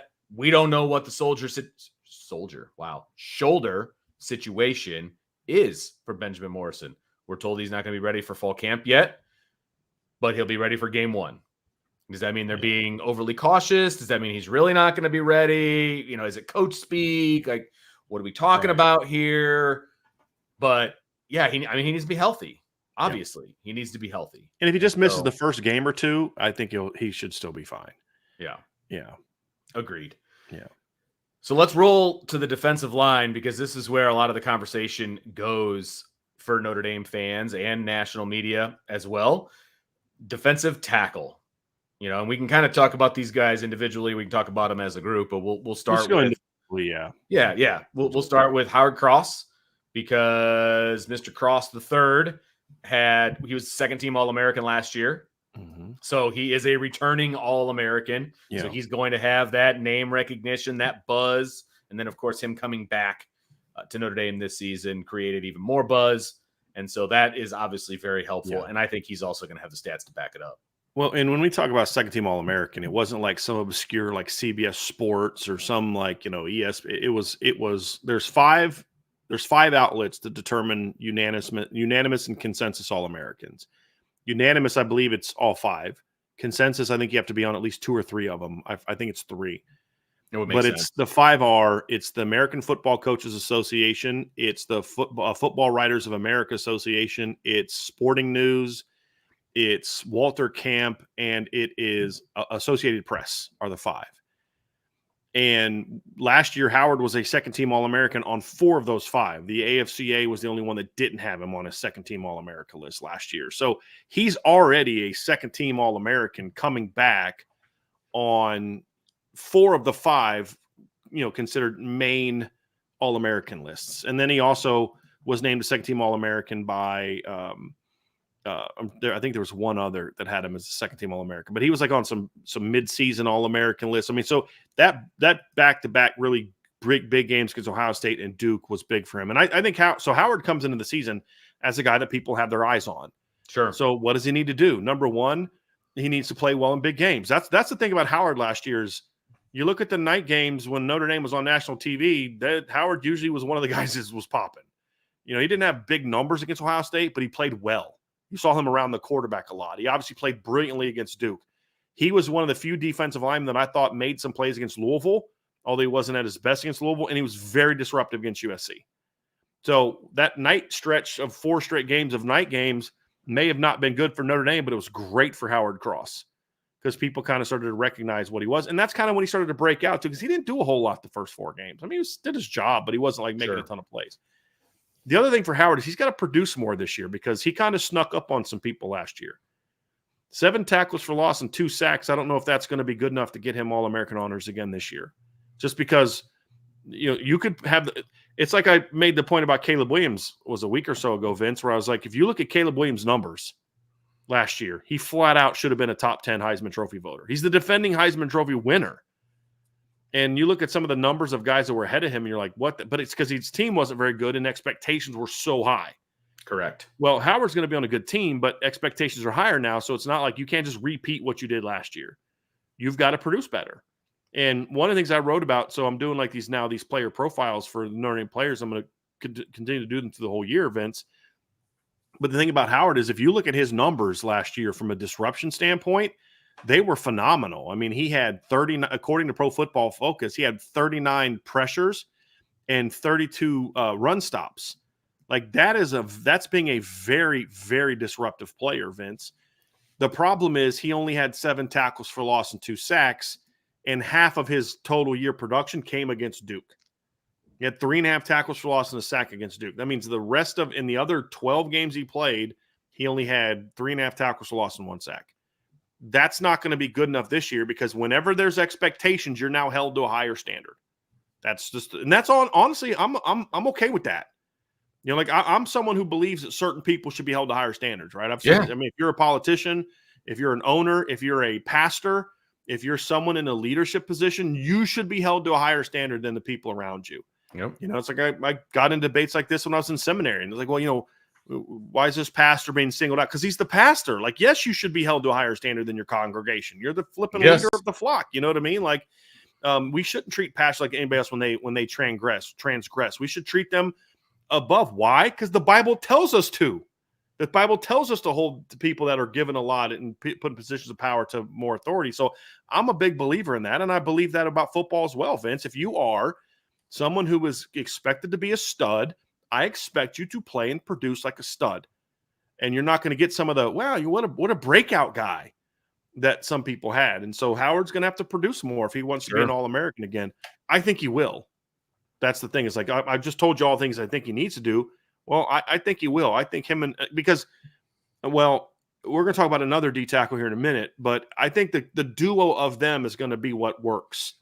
Because it's going to be so hard to stop both of them if they both break out, that then one of them, at least one of them, is going to be the beneficiary by having a big jump in production, in my opinion. And I think that could honestly go game to game as to which guy is the one breaking out. You know what I mean? Because I think, you're going to get one offensive coordinator is like, okay, we got to lock down this guy. And then you're going to get another offensive coordinator be like, no, we need to lock down this guy.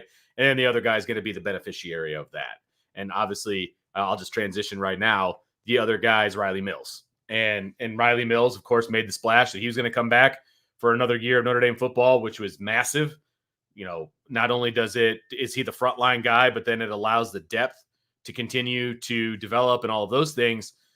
But just to piggyback off the conversation that you were just having, the points that you were just making is those guys are going to play off of each other. Now, he's got more ground to make up than Howard does, because he does not have the past accolades that Howard Right. Cross has from an All-America standpoint. And so I think he could, it's kind of a double-edged sword, right?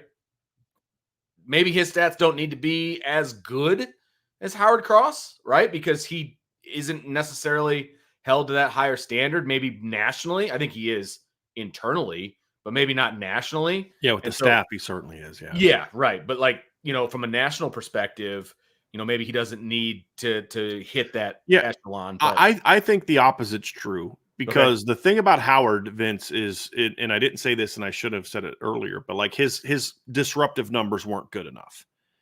But I think Howard finished like second nationally in tackles against interior guys. So he did have that category that was really high that saw him. So to a degree, for Riley to go from a guy that nobody's talking about on that stage to being a guy that they're talking about, I think he needs to have a Jerry Tillery type okay, double-digit tackle for loss type season, or have that monster game in a spotlight moment like Jerry did against Stanford in 2018. Because at the time, remember, Stanford was ranked sixth. They ended up not being that good, but it was a 7:30 night game, national TV. Stanford's ranked sixth, Notre Dame's ranked fifth, I think is what it was. And then Notre Dame comes out and steamrolls them, and Jerry has 4 sacks. Like it requires something like that. And then if you have that kind of game, then you jump that up and you get to and you say, hey, listen, because of this, he's going to get some more recognition. And so then Jerry's numbers were not great the rest of the year, but he had that one monster game that inflated his overall numbers. And then you kind of get some luck that way, something like that. But if he's going to be a guy that is going to be a true All-American, then I do think there needs to be a level of production, double-digit tackles for loss type of season. Or the Notre Dame run defense just has to be lights out, like top 5 run defense. Because that'll happen too. You'll see some of these guys that don't have great numbers. Like Georgia's had some D linemen that don't have big numbers, but they got the number 1 defense in the country, and they kind of get the benefit of the doubt because they'll look at like, oh man, that guy was dominant. Like I think Jordan Davis was an All-American one year, and he had like less production than Jason Adamiola did, and Donovan Heinisch did, or excuse me, Kurt Heinisch did. And so I think that, but it was like, man, but do you know how good their defense is? They have the number 1 run defense in college football, and he's considered their best player, so he gets All-American honors. I mean, that's how it works sometimes, and that's just life. Like when Jalen Carter, I think, was an All-American. Wasn't Jalen Carter an All-American in 2021? I believe he was. Let me look that up real quick. I thought he earned All-American honors. Yeah, he was a unanimous All-American in 2022. And when you look at his numbers, Vince, he had 7 tackles for loss. Like that's it. 3 sacks. That's it. 32 tackles. That's it. But what reputation? And he was considered the best defensive lineman on the best defense in college football, the perceived best defense in college football. right. So that should help as well. And that's where the perception of this Notre Dame defense is completely different. I mean, think about what fans were saying about the defense last year.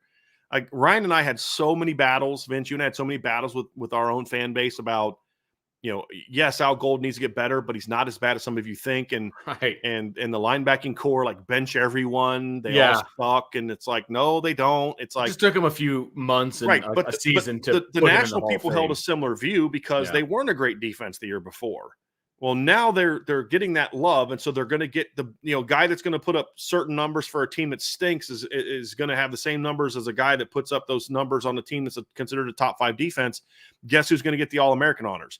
The guy that's on what we perceive to be a top 5 defense. That's what it boils down to. Yeah. And that's kind of how it works. Absolutely. We got one more guy to talk about before we get into our kind of sleepers and potential freshmen, things of that nature. And it's Jack Kaiser. Yeah. And I thought this was an interesting one that you brought up. And I will give full respect to you for bringing up Jack. Jack he's the leader of this defense, plain and simple. It's definitely the leader in the linebacker room. And he came back for a reason. Okay. And people have, as you said earlier, about how everybody wanted to bench all the linebackers and do all this other stuff. I mean, Jack Kaiser was kind of lumped into that group, right? And there's a lot of people that are ready to turn the page from that group, and they're all gone except for Jack. And Jack is back, and Jack is ready to make an impact on this defense. Now, what is that impact going to look like? I think that is the biggest question mark as far as if we're talking about postseason accolades and All-America lists and things of that nature. Do you think, I'll pose this question to you, do you think Jack is going to be on the field enough to garner those accolades? Because I think he's going to be on the field enough for Notre Dame fans to respect what he brings to the table. But is he going to be on the field enough to accumulate stats and things to be a postseason honoree? I think it's certainly possible. And I do think Jack is a very underrated member of the Notre Dame football team. And you look at some of his production from the past, and you look at, just like 2 years ago, for like last year, he didn't have as many disruptive numbers. He only had like 1.5 tackles for loss, 1.5 sacks. They used him in a little bit of a different way than they did the year before. And so he wasn't quite as disruptive, but he finished third on the team in tackles last year, which is mind-boggling because it didn't feel like he was ever on the field. Yeah, I mean, to me, you look at, no, you're not wrong, Vince. If you look at his numbers, I mean, he finished third on the team in tackles, but if you look at the Pro Football Focus snap count, he was 12th on the defense in snaps. Yeah, he played 354 snaps last year, compared to 595 for Maris Leofau. So Maris is on the field for 240 more snaps than Jack. Jack had 41 solo tackles. Marist had only 44 total tackles. He tied for the team lead in solo tackles last year, Vince. The production that Jack Kaiser has when he's on the field is extraordinary. And I guarantee you, the average Notre Dame fan has no idea that that's the case. I mean, when he's on the field, he's making Irish plays. Breakdown fans do. Fair enough. I guess your point is true. They're not the average Notre Dame fan. Right. That's a good point. I see what you did there. You see? It's a backhanded compliment. But no, I mean, it is fascinating to me how productive he is when he's on the field. And if his snaps are going to go up this year, so let's say he's he's a starter, he's a main guy on the inside, on the field a bunch. I can only imagine what he's going to be able to do statistically if his production continues to match his efficiency. That's going to be amazing. I don't know how it could, but that'd be amazing. Well, I'm just crunching some numbers here real quick, Vince, to kind of give you some of an idea on that one. So, let's say that Jack in 2023 had 5.5 tackles for loss on only 338 snaps. Okay, so if you take that number and you multiply that by the number of snaps that, for example, last year Maris was on the field. So that he was on the field last year for 595 snaps. That's an average of 10 tackles for loss. It's about 9.5 to 10. It's in between 9.5 and 10 tackles for loss. So, and then you look at his other disruptive numbers, and you look at his sack numbers and some different things that Jack had, or not sack numbers, but his pressure numbers. Like, for example, last year, I pointed this out on a show recently. Last year, Jack Kaiser had 12 total pressures, and he did that on only 40 pass rushes. So if you take his disruptive number and you multiply that by the same number of times that Maris Leofau rushed the quarterback last year, which is 129 times, Jack Kaiser would have had 39 pressures on the quarterback. That's ties for the team lead. So again, why do I bring up Jack here? Do I predict Jack's going to be an All-American? No, I'm not ready to go there. Because, again, to your point, I think they're going to use a deeper rotation. Like, I don't think he's going to have 600-plus snaps. And I think that may hurt his All-American honors, but that's going to help him and the team play a 16-game season. Because I don't know that Jack can hold up for 60 snaps a game over the course of the season. But I do think with the number of blowouts I expect them to be and those type of things, I think there's a chance he can have some big numbers. Because, as I said, his production on a per-snap basis was outstanding. Now, here's the counter. That was playing in space. So, of course, Jack's going to have a lot more solo tackles because he's playing rover. Because he's out there by You're himself. Have a lot more, exactly. But still, man, you're talking about you played almost half the snaps that J.D. Bertrand played, and we all think J.D. was a good football player. You're a pretty good football player. And, like even just watching the bowl game, first drive of the game, you remember they ran that little bootleg, and they boot around, and it's just Jack Kaiser just boom, blows it up, brings the guy down to the line of scrimmage. Like, he's just a smart kid, and he can run. Yes, he's fast. If he can play 500+ snaps, I could see Jack Kaiser having 10 tackles for loss and 3-4 sacks and a couple. And it's just that all around disruptive numbers, the breakups, the interceptions, the sacks, the hurries, the tackles for loss that could get him in that conversation. Yeah. And I kind of feel when I look around the country, Vince, and I kind of like what Ryan said about center, I kind of feel a little bit about linebacker. There's some guys at the top that have a lot of recognition, but there's not a ton of there's no Jalen Smith coming back next year. There's not a Manti coming back. There's not those guys that are like surefire. Oh yeah, he's going to put up monster numbers outside of a couple guys. Obviously Harold Perkins gets a lot of love. Barrett Carter gets a lot of love, but the Stanley Stutzman kid from Oklahoma gets a lot of love, rightfully so.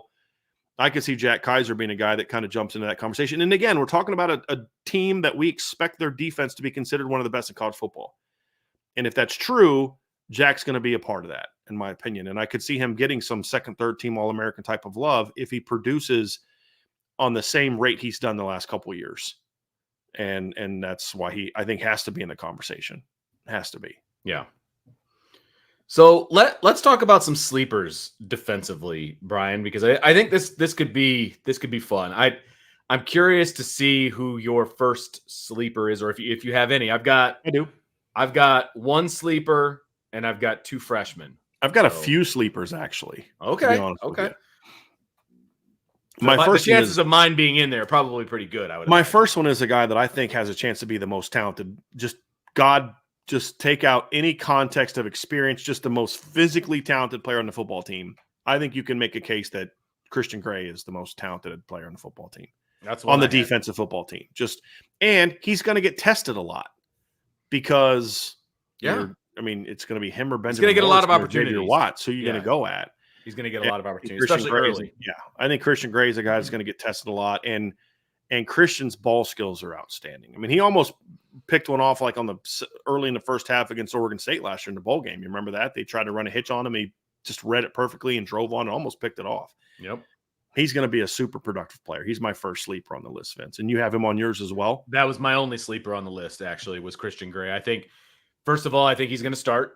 And so I think he's going to be opposite Benjamin Morrison. And for all the reasons that you just mentioned, I think he's going to get a lot of opportunities. And he's going to make the most of those opportunities. If Benjamin's hurt and doesn't play the opener, Christian Gray starts in his spot. Yes, absolutely correct. Yep. So, yeah. And that means that he's probably going to be on the number one receiver for Texas A&M, which means he's going to get a lot of play, and which means he's going to have opportunity in the first game of the season to let people know who he is. And so I completely agree. I don't think I'm as big of a Christian Gray supporter as you, but that's not saying much. I'm saying that he's going to be really, really, really good. But you've been trumpeting Christian Gray for a long time, and I don't want to take and I wasn't originally super high on him. Like, this isn't like Jaden Osbury. Like, the first time I watched Jaden Osbury, I was like, dude. First time I watched Benjamin Morrison, I was like, that's a dude. I didn't love Christian Gray's junior film. I didn't. And like when he went and ran a 4.41 and a 4.42 at Ohio State's camp, I was like, dude, I don't see that on film. I was like, I just don't see that on his junior film. And then you come out of senior year, and it did show up on film as a senior year. And he's like shutting down Ryan Wingo and shutting down Aaron Scott and and he's just like, dude, this is a dude. And you realize, like, okay, I take it back. He is a special player. So I mean, he came around. I came around to him, and he was an impact player. I'm going to put whoever starts at safety opposite Xavier Watts also on my sleeper list for the same reason that we've talked about in other instances. That guy's going to get targeted a lot. That guy's also going to be a down in the box guy, and that player to me more than anybody is going to benefit from an interception standpoint for what the defense is going to be, what I think it's going to be rushing the passer this year. Because there's going to be a lot of errant throws and tipped balls and things like that. And that robs safety, because Notre Dame likes to roll to a lot of single high stuff, Vince. And the boundary safety tends to be the guy that's robbing underneath. Sure. Think of DJ Brown stepping in front of that seam throw against Ohio State that he should have picked off.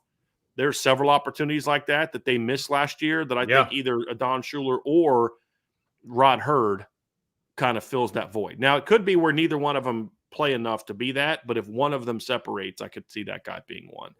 And then, of course, I have to go with Drake Bowen at linebacker. I mean, he's a highly ranked kid. He's going to be the Mike linebacker in Notre Dame, so the production opportunity is going to be there. I'm a year away from really, really feeling like he's going to be playing like an All-American. Yeah, but I also don't want to completely dismiss him. So sure, I think he at least earned some special mention. And I just have a feeling, Vince, that somebody else on the edge, like somebody on the edge is going to have a chance to kind of break out and put up some sack numbers this year. But I just don't think it's going to be enough for any of them to be All-Americans. But I could see something like that. My other sleepers are some freshman type guys. Yeah, I was in the same boat with Drake Bowen. I automatically in a top level defense like this, a top 5 defense, wherever they end up team wise, you have to look at the middle linebacker. I mean, that to me as a coach, it's like, okay, if you've got a top 5 defense, your middle linebacker is really good. I mean, generally that's the case. And so Drake Bowen's middle linebacker on this defense. I feel like I'm a year away from putting him on the list. But I understand your point completely as a sleeper. If he plays, because we talked about this before, right? Just go out and do your job, kind of a situation. And that's what I'm anticipating. That's what I'm expecting. If he goes out there and he plays better than that, then he's absolutely on this list. So having him as a sleeper makes complete sense. And he was a guy that I was thinking about. I was like, I just think that's next year. I think he's going to absolutely break out as a junior. With all the experience he's going to gain as a sophomore, I feel like junior year, it's like, okay, here comes Drake Bowen. You know what I mean? But I totally understand where you're coming from as a sleeper, because if he does have that kind of a year this year, then then you have to look at him for a postseason accolade. You have to, because this defense as a team is going to be really freaking good. And if the team's really good, again, you got to look for some individuals. And also the nature of how the Mike linebackers used in now Golden's defense is going to give him opportunities for a lot of production. I still feel like they're going to do a lot more rotating this year than they did last year, which is something that could keep all the linebackers from having the type of numbers to get into that conversation. But I think Jack and Drake are at least worth mentioning. Jack flat out should be mentioned. Drake, yes. I felt like it'd be a little irresponsible of me to not to at least. Yeah, I get that. To some degree. So let's talk a few freshmen, a few potential freshman All-Americans. And we're talking, not freshmen that become All-Americans, but freshmen that are freshman All-Americans. So the bar is a little bit lower, but at the same time, still says AA after your name, which is pretty impressive. So I'll lead this one off. The first one that immediately came to mind was KVA, Kingston. I feel like he's going to be in the rotation, if not at the beginning, definitely as the season wears on. I think his role will increase. I don't know that he's going to end up being like, I'm not the conductor of the KVA hype train like some people are. Like he needs to be starting day one and like all of these different things. But I do think he will get time. There may be some packages there, depending on what it looks like, how they want to go about it. I do think he gets playing time this year. I'm not saying he's going to start at all this year, but I think his role increases as the year goes on. And if that's the case, that means he's still going to be playing in big games, and he's got the opportunity to make some noise in those big games. And so he's the first guy on my list. He's on my list just because he's talented, but I don't know that he's going to play enough, barring injury, to put up the numbers to be a freshman All-American. Right. There's not a freshman in the country I'd trade for him, but it's about opportunity. Yes. The guy that I think is going to have an opportunity is going to be Bryce Young, because I believe Bryce Young is going to be part of the rotation early.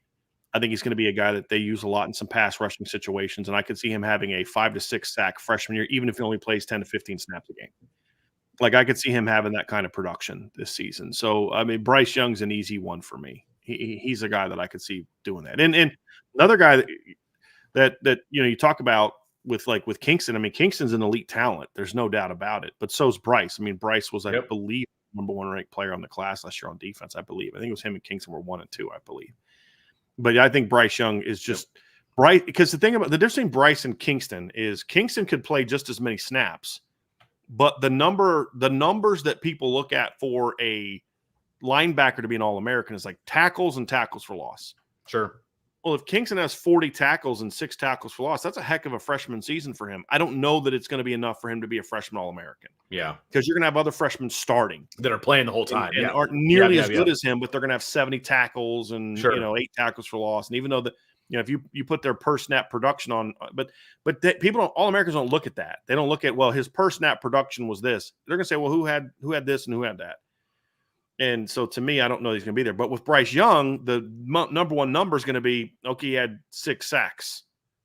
And he can do that in a more, like, it's easier for a defensive end that plays 15, 20 snaps a game to have 5, 6, 7 sacks. I said snacks, didn't I? I said snacks, snaps, and then it's what I meant. I'm going to land home on what I meant to say, which is sacks. I mean, if you've got some snacks, I hope you're sharing. Yeah, I mean, he's going to be snacking on the quarterback a little bit, but I think Bryce is a guy, and I talked to somebody yesterday, a parent of a recruit that Notre Dame's looking at, and he was at a practice. He's like, he was just raving about Logan Thomas and Bryce Young. Now, Bryce, for a different reason, he's like, Logan, he just saw work out.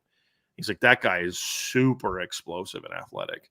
Bryce, he's like, that guy's a grown man right now. Yeah. Like, he's a dude right now. And I think we're going to see that. I mean, he can play 15, 20 snaps a game. That's it. And have 6, 7 sacks this year.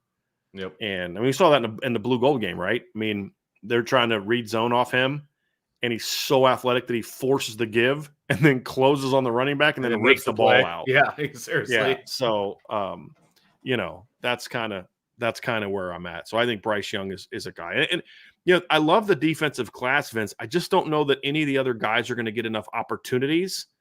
Like Sean Sevillano's, I think, is going to be part of the rotation in like goal line short yardage. I mean, he's not going to put up All-American numbers, I don't think. I mean, Leonard Moore or Carson Hobbs could end up being a guy that play a lot if there's some injuries at corner, but I'm not going to project injuries right now. Yeah, right. So I'm just not ready to go there with those guys at this point in time. Yeah, Bryce Young was my second one. I had KVA and Bryce Young. Those were the two that I had. I hate his number. Is that wrong? 30? What? 30. I love that. Really? I love that, yeah. Because it gets me back to thinking like the Lou Holtz days. Yeah. Right? When they played that 5-2 defense, and you start thinking about some of the top guys from Notre Dame back then. I mean, last time Notre Dame won a national championship, their best pass rushing defensive end was, do you remember who that was, Vince? Frank Stams. Do you know what number he wore? 30. Okay. Just saying. See, I'm an old head, man, so I look at that stuff. But no, I like it. I think it works on him. Okay. I think it fits on him. But no, I just – because you know me, I get nostalgic about that kind of stuff. That's fair. And that's fair. Yeah. Maybe he'll tuck the jersey for you. Just tuck it under there. No, like for me. Like a Zorich. What? You said you wanted to go nostalgic. No, I never liked that. Okay. I never liked that. I don't want to see people's stomachs when they're playing football. I don't see your big old fat sweaty stomach. I don't even like looking at my big old fat sweaty stomach. I'm not looking at somebody else's. I'm not talking about us. I'm not. Believe me. What I'm saying is, if I don't want to look at mine, I don't want to look at somebody else's. You know what I mean? Fair enough. But no, I think that could be he could be a guy that I think the number fits, but I think he's going to be really good. He's going to be, and I just start thinking about that, like him, RJ Oben and Josh Burnham and Bryce Young as that kind of that 3-man rotation at defensive end. It's like, man, it's going to be good. And if Josh is balling out and RJ's balling out and Bryce is just too good not to play, I could see a scenario where they move one of RJ or Josh back over to Viper if the Vipers aren't producing. Sure. So that could factor in too. I could definitely see that happening for sure. I could definitely see that happening. Let's roll into some specialists. And we're not going to spend a ton of time on specialists because, there's not a lot of opportunities. Exactly. You got kicker, you got punter, you got long snapper, I believe, and then you've got return man. Not everybody has a long snapper, but there you go. And there you go. So it's going to be, a shorter list, but we do have some guys that we have pulled out, and obviously Harrison is the number one guy that we have to talk about because he's a returning All-American. Yeah. He was a first-team All-American last year. And so we always lead off with guys that were an All-American before. And if he was an All-American as a return guy last year, he's got the potential to be an All-American as a return guy this year. Yeah, Vince. I mean, that's an easy one. When you look at his production last year, I know that the Football Writers Association of America had him as a All-American last year, and Walter Camp had him as a first-team All-American last year. Those are 2 of the 5 of the main ones, and then CBS Sports also had him as a first-team All-American last year. So, I mean, he's going to come to Notre Dame with the reputation already. Yep. And look, say what you want about the Notre Dame special teams last year and the fact that it does need to get better in some areas, and we've talked about that. And I'm sure that If we had Marty Biaggi on the show, he'd probably say the same thing. Like, look, we got to get better in some coverage situations. We got to be a little bit more consistent, punting and kicking, all those kind of things, which is why Notre Dame went to the portal for both of those positions this offseason. Sure. But the one thing that they were pretty good at last year was kick returns. And, obviously Jadarian Price, averaged 34 yards a kick return last year, which is actually higher than what Jaden Harrison had. Jadarian was at 34.4. The problem is he didn't have enough kick returns to qualify for the national lead. Jaden Harrison last year finished second in college football in kick return average at 30.7. And he had 2 kick returns for touchdowns last year as well. So, he's going to come in with that reputation. And the thing I like too, Vince, is his 2 kick returns were not against bum teams. One of them is against Georgia Southern, who's a scrappy team, but the other one was against James Madison, who is a really good football team and went 11-2 last year. And so, he had the only touchdown they actually had against James Madison was his kick return, by the way. So he's going to come here with that. I could see him having a chance to be a kick returner. And I believe he is just primarily a kick returner. He was not one of the guys. I think he got some punt return snaps early, but he was never one of the top couple guys. He's more of a vertical, straight ahead, get fast, type of guy. I'm not saying he can't be a punt returner. Sure. I'm just saying, but it's different. Yeah. That's what people don't understand. Kick return, man, you get the ball and you go. It's a straight line, sprint, move, go now. Punt return, you got to make a couple guys miss, and then it's about finding the holes, getting skinny sometimes, and then turning on the afterburners. It's a completely different mindset being a punt returner as it is to being a kick returner. And that's what always bothers me when they put guys, and I'm not saying they as in Notre Dame, but just teams in general, they put guys on kick return who are more punt returnish, and they start going and then they slow down and they try to juke and they try to do some different things. Like, no, dude, that is or vice not, versa. Like, last year, Chris Tyree's your punt returner, but not your kick returner. Like, no, it makes 0 sense. Like, that makes 0 sense. What are we doing? And so it's about finding the right kind of guys, because it is kind of an innate ability to just catch and just go, and you find that crease and hit it.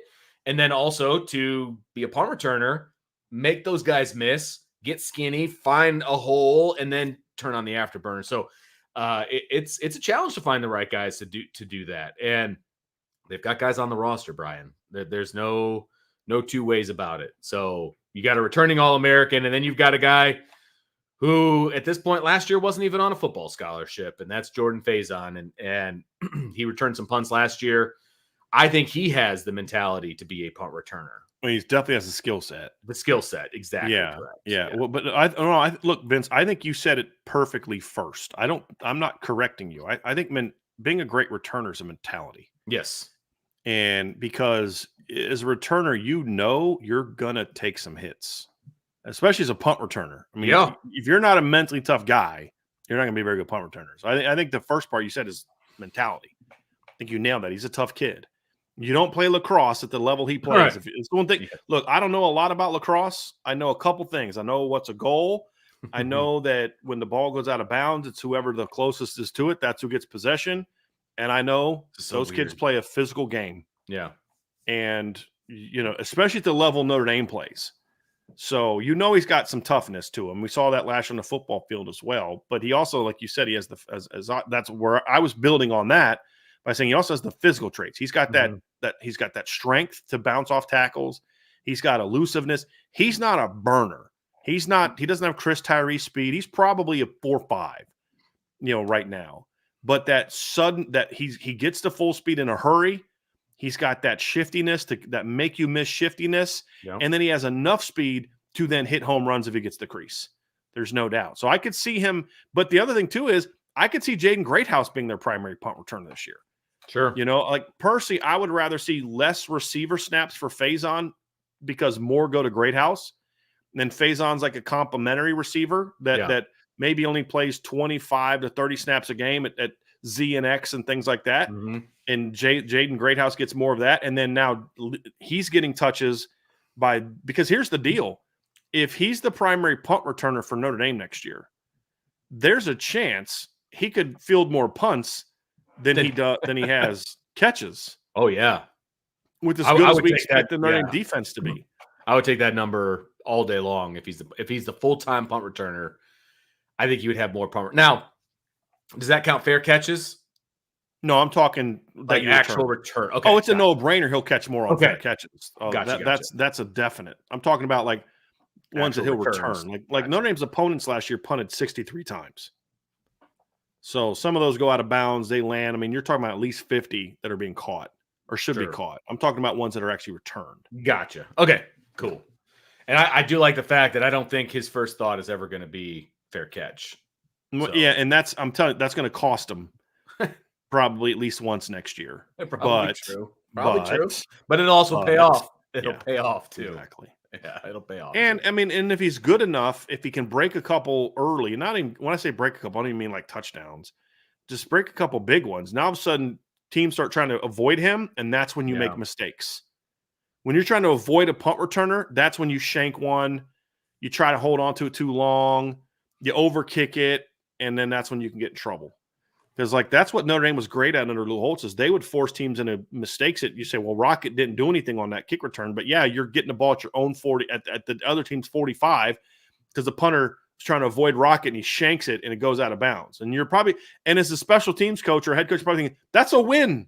Yeah. Because them taking over at our 45 is still better than Rocket or Ricky Waters taking it back to the house, or Clint Johnson taking it back to the house. I mean, do you remember that kick return against Stanford? I think it was against Stanford, where Clint Johnson caught it at like 2 yards in front of the back line and housed it. I mean, like they were aggressive returning the ball back then. Yeah. And I would like to see them get back to that because of the athletes they're bringing in. Right, exactly. Dude, don't be aggressive. Sometimes you get pinned at your own 15, fine. I'll take that if it means you might house a couple or take a couple past midfield because your offense should be good enough to overcome that. So I want to see some aggressiveness as long as the aggressiveness ideally doesn't turn into turnovers. Like there's going to be a couple times this year, I promise you, where Jordan Faison is going to have like a -5 or a -8 yard punt return because he's going to make somebody miss and then try to run backwards. Yep. And then but you know what? I'll take that because the next game when he tries that, it's going to work and he's going to go for 60. Right, exactly. Right? Like you can't get rid of that mentality unless you just want to take away that guy's aggressiveness. And so we're going to see some plays like that. But whether it's Darian Price or Jaden Harrison as kick returners, whether it's Jordan Faison or Jaden Greathouse or somebody else's punt returners, be aggressive.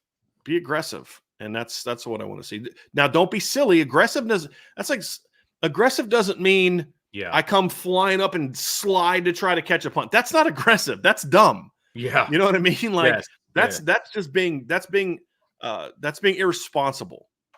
That's not being aggressive. Aggressive is I can get to this one, and if I can make this first guy miss, I'm willing to take the hit to be able to make the.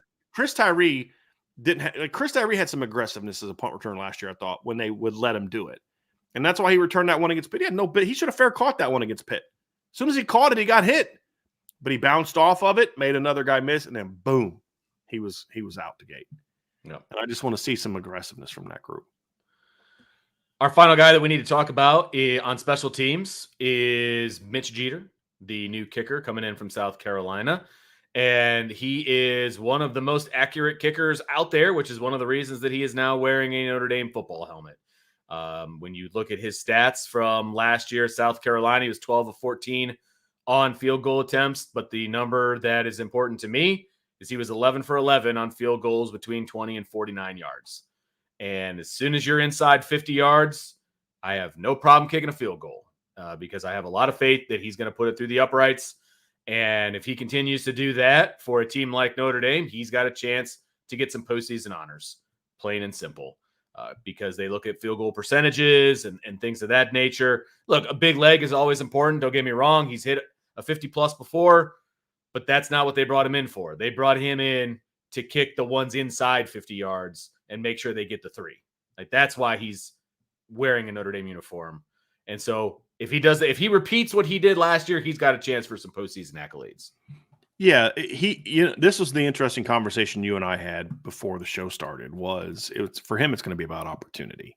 Yeah, and you look at what he did last year. He was money last year. He was 85.7% on field goal attempts, and he was 12 of 14. And the year before that, he was 11 of 11. Here's a wild stat for you, Vince. Over the last 2 years, Mitch Jeter has missed more extra points than he's missed field goals. Which is a little disturbing, but no. I mean, some of them, it's 4. Yeah. Right. Yeah. Like, it's 4. This is true. But it's like, and you're gonna have one that you maybe shank, but then there's gonna be some that are blocked and things like that. Yeah. Like, but that's. I mean, I'll rather you be more accurate on the one that gives me 3 than the one that gives me 1. Yeah. Right. I mean, that's for sure. I'd rather you be a great 3-point shooter than a great dunker. Right. Because I'm gonna get more. If you hit me 5 threes in a game compared to 5 dunks in the game, I got 5 more points. Right. Now, I think that can be taken too far with some of the analytics where now all they do is chuck up threes, but that's a different conversation. That's a different day conversation. and not one we're going to have here on this show. But the point is like he only had 14 attempts last year. He only had 11 the year before that. They didn't kick a lot of field goals in South Carolina. Will Notre Dame be more willing to have him kick more field goals because he has money? Like once they get inside 45, are they just going to be like, okay, we're going to take the points? I don't, or are they going to be more aggressive? I don't know the answer to that. And I don't know if 14 field goal attempts is going to be enough, to have him, to be considered for anything. Yeah. So that's going to be the thing. But then the other side of it, Vince, is number one, he's going to have a lot more touchdowns. I mean, extra points, touchdowns to kick extra points off of. Yeah. There's no doubt about that. But, then it's like, okay, well, if that's the case, then all right, well, he's going to have a lot of points, which is good. But then, okay, how many field goal attempts is he going to have? That's kind of the question. Because like the guy that was a first-team All-American last year for the AP was a kid from Miami of Ohio. Yeah, he won the Groza. Right. He went 27 to 28. That's field goals. Yeah, 28 field goal attempts. Now, that's twice as many. If Mitch Jeter went, doubled his numbers and went like 24 of 28, he'd had a lower percentage. But he would still get the All-American honor because he's at Notre Dame. Correct. So that's the thing is like, will he get the opportunities? Will he get the 20-plus opportunities to be an All-American? That's going to be a unique question, Vince. And I don't know that he's going to have that. So what can he do to help, Vince? There are things that you and I both believe he can do to, even if let's say he's only 17 of 20, 18 of 20. There's obviously a couple things he can do to jump back up and say, hey, he's still All-American because he did this. Well, I mean, he's going to obviously has to hit 18 of 20, but they're also going to have to be in big games like that. That's where it needs to be. It can't be, 16 of those field goals can't be against, Northern Illinois, Miami, Ohio, Miami, Northern Illinois, Navy, et cetera, et cetera. Yeah. Like that's not where you make your money. You're going to make your money if those games, if you're kicking field goals against Texas A&M, if you're kicking field goals against, Florida State. And of course we want touchdowns, right? We as fans, we want touchdowns. There's no doubt about it. But if you want to get your name in the paper and if you want to be heralded nationally, you need to kick some big field goals in some big moments, right? It doesn't necessarily have to be a game winner, but it can be a situation where you take the lead and then the offense takes it from there, in especially on the road. It is not easy to kick on the road, right? Texas A&M is going to be a raucous atmosphere, okay? If, let's say the offense bogs down a little bit to start things off, but they're still getting points off of those drives, that's huge, especially early on in the game when that crowd is just sauced up and ready to roll. You know what I mean? A field goal is going to quiet them down a little bit, right? If it ends up being a game-winning field goal, that's obviously huge. And then again, on the road at USC, if he can go down there and or go over there and kick a couple field goals, those are the moments that he's going to need. If his numbers aren't going to be super high from an attempt standpoint, those are the numbers he's going to need. You make it a very good point, though, about PATs. The fact that South Carolina only scored 34 touchdowns, and I'm guessing he was the only one kicking extra points, maybe one or two elsewhere. The fact they only scored 34 touchdowns is nuts to me, right? I mean, my own kid had, I think, 65 PAT attempts or something crazy like that, and that's in the high school level where they play less games. You know what I mean? And so the fact that they only kick 30-something is nuts. They'll have way more. He'll have way more attempts, at least in that regard, at Notre Dame. He's going to have way more PAT attempts. Again, that's a 20-yard field goal, but still, you want to hit all your PATs. Those are pretty much, layups. You got to hit those, right? And so you get a good percentage in your PATs. You're kicking a ton of them, a couple of big game field goals, and then on top of that, have a really good percentage. And then he'll be in the conversation. Well, to add context, there was only one other PAT that someone kicked last year. They had a guy go 1 of 1, so that's probably like in a blowout game. Notre Dame last year, Spencer Schrader finished 9th in college football with 62 PATs. Right. And see, 1, 2, 3, 4, 5 of the teams that finished ahead of him played more games than Notre Dame played last year. There you go. So, he had a lot more. I mean, Mike Denbrock's kicker last year had 77 field goal opportunities or PAT field opportunities last year. So, that'll play. I'll take that. No doubt. Yeah, I'll take no doubt about it. But to your point, that guy only kicked 15 field goals last season. So you're going to have to at least get to 20 at least to have a shot. But I think you nailed it. It's the big moment. One of the cool things that you experienced this summer, Vince, taking your son around is, for people who don't know, Vince's son is a high school place kicker and is being recruited by some schools.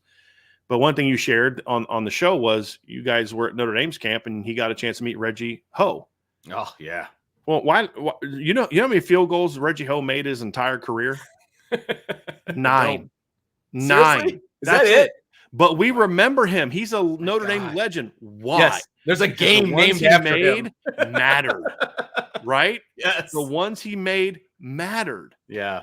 They don't win the title in '88 without Reggie Ho because they would lose to Michigan in the opener if they didn't have a better kicker.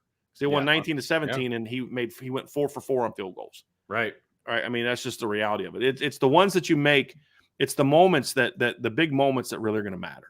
That's the 100%. key. And so if he goes, let's say 19 of 22, and he doesn't have the number that other guys have, but he kicks the game winner at A&M, and there's that one game against Georgia Tech where they're really struggling, and they got to come down and hit that money field goal. Then boom, there you go. And that's kind of a big deal. Yeah, that's there you go. Just for all the 88 team lovers, there's all 5 foot 5 inches of Reggie Ho, and then of course my son as well. At the Notre Dame kicking camp, and Dylan didn't know who he was, and I had to give him a quick update as to who Reggie Ho was, and then he ended up walking up, introducing himself. He's like, "Can I get my picture with you? My dad is a huge fan," and he's like, and then he shook his hand when they were done. He goes, "You're a legend. I want you to know that." And I was like, "Good job, Dylan. That was great. It was awesome." So just wanted to throw that up for everybody just for fun. And in typical Notre Dame fashion, he has made a much greater impact in the world post-career football career. Yes, he's as a doctor. Yeah, so heart surgeon, I believe, isn't he? I think so.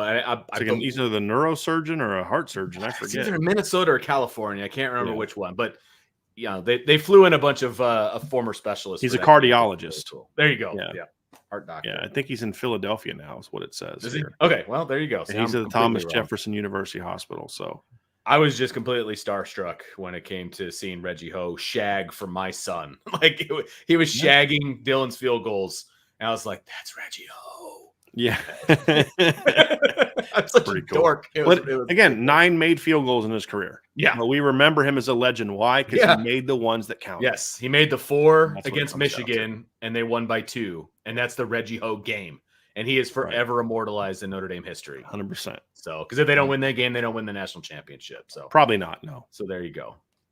All right, that's going to do it for our All-America talk for defense and special teams. Make sure you hit that like button, that subscribe button, that notification bell, and share with your family and friends. We'd really appreciate that. And of course, join the boards if you haven't done so already. Boards@irishbreakdown.com. If you're a member, you know. If you're not a member, you need to know.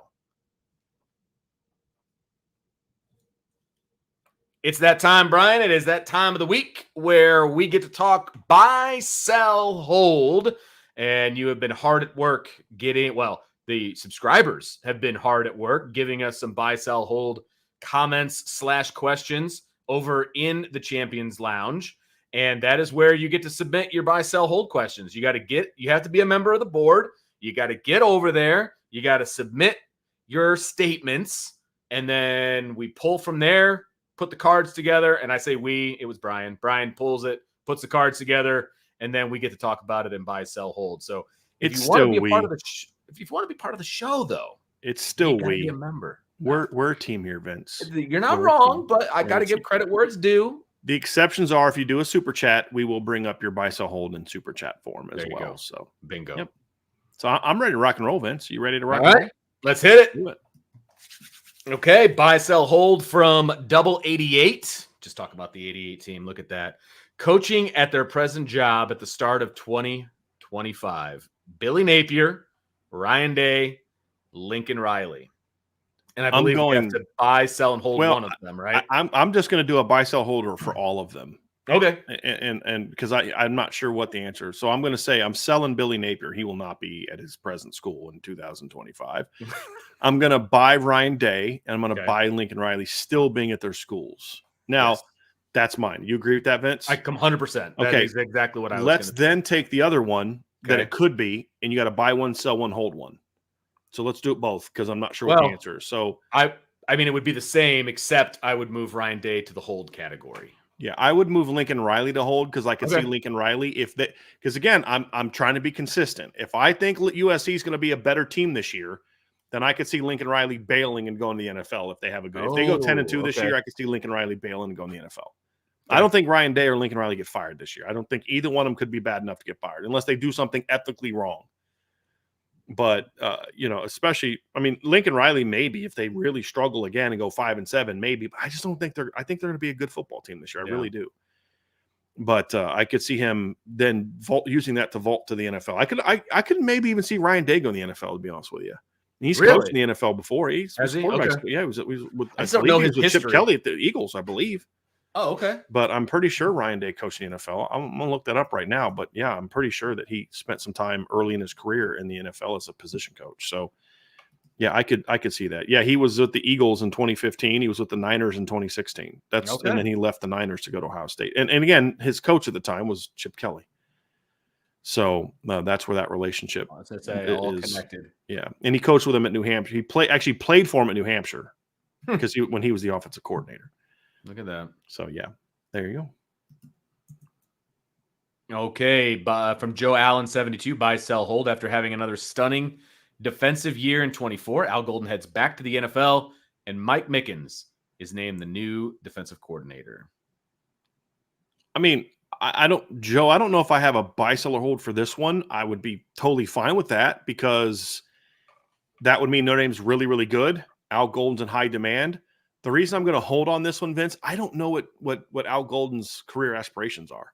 Yeah. I don't know if he wants to be a head coach again in the college. I don't know if he wants to be a D coordinator in the NFL. I honestly don't know Coach Golden in that. Like I've said before, I've been around Coach Golden. I've had conversations with Coach Golden back when we were both coaches, but they were more so like, "Hey, Coach, how you doing? Thanks for being here. Whatever." But I don't know that I know him. I know that I don't know him well enough to say what his career goals are. Right. So I don't know the answer to that. But if he leaves, that would be the ideal line of succession would be for Mike to take over. But I'm going to hold on that because I just don't know. Because he says heads back to the NFL. He doesn't say leaves. Yeah. He just says I don't know if his career goals are to go back to the NFL. To be honest with you, I really don't. The only reason I think if Al Golden leaves for whatever reason, I think this is what is going to happen. I think this is the line of succession, and so I want to buy it because I like the line of succession, but I'm not ready to buy the fact that he leaves after year 3 at Notre Dame. I just, like you said, you don't know what his aspiration. I don't know if he wants to be a head coach in college still or anywhere. I mean, I genuinely don't know. Does he want to be a DC in the NFL? I don't know. Yeah, I don't know. So I will hold it as well, specifically because it says at the end of this year. I just don't see Al Golden leaving personally, but I don't know him well enough to know that. I mean, I know he had some inquiries here, and it didn't seem like he was really looking around much. Yeah, which he could have very easily been looking around at the end of last year into this offseason, and he could have gotten some jobs. Yeah. So if he didn't look this year, I don't know that he's going to be looking. Yeah, I honestly don't know. But I don't know. Notre Dame goes out, and let's say Notre Dame goes out when it wins a title this year, then the opportunities for him may be too good to pass up. Right. I mean, again, but it's hard for me to say that without knowing what his aspirations are. Right. I just don't know. Christopher Crosby, buy, sell, hold, with the national recruiting media trying to spin Deuce Knight into flipping schools and having him constantly on their sites. Buy, sell, hold. This will actually help Notre Dame finish strong in recruiting, especially at wide receiver. I'm gonna sell this. And the only reason I'm going to sell it is because Deuce Knight doesn't need to be propped up nationally and be on shows and things like that for him to affect whether people are going to come to Notre Dame or not. I think he's a very good recruiter and he does a great job on his own. So I'm going to sell this. I'm going to buy it because, look, it doesn't hurt. I mean, does he need it to do a good job at all? No, I don't think he needs it to be effective, but it definitely helps. I mean, why is Arch Manning so effective at selling recruits to Texas? Still, even, he's not playing. Why? Well, he's Arch Manning, but he's the most talked about quarterback in the country last year. It's like, I get to go play with Arch Manning. So now that Deuce is being propped up as this elite quarterback and he's earned it, it's like they're kind of coming around and they keep talking about him. The fact that all these SEC schools are trying to flip him, Alabama tried to flip him, Ole Miss tried to flip him. I believe there's another SEC school that's going to try to get involved here soon and try to flip them. And I don't think any of it's going to work. That certainly helps Notre Dame when they're going on the road trying to convince kids that are looking at SEC schools like, hey, guys, they're all trying to flip our quarterback. You know what I mean? So why would you not want to play with him here? And so I don't think he needs it to be effective, Vince, to your point. But I do think it helps that he is getting so much attention and praise as he does now. I do think it. I do think so. That's a good one, Christopher. Another one from Christopher. You had an interesting piece on the top safeties in the country on the board the other day. Xavier Watts was at the top of that list. However, buy-sell hold Iowa has the best safety unit in college football. I'm going to sell that. I think they're top 5. Sure. I think they have a very good safety duo coming back. I could buy top 5. I don't know. I still go with Ohio State as even being the best in the Big Ten. I mean, Ohio State has Lathan Ransom coming back, who started last year, is a good player. They have Malik Hartford coming back, who played a decent amount last year, had some starts. And then now they get Caleb Downs, who was a stud last year. And, people are like, yeah, but he's in a new system. Yeah, he was in a new system last year at Alabama as a true freshman.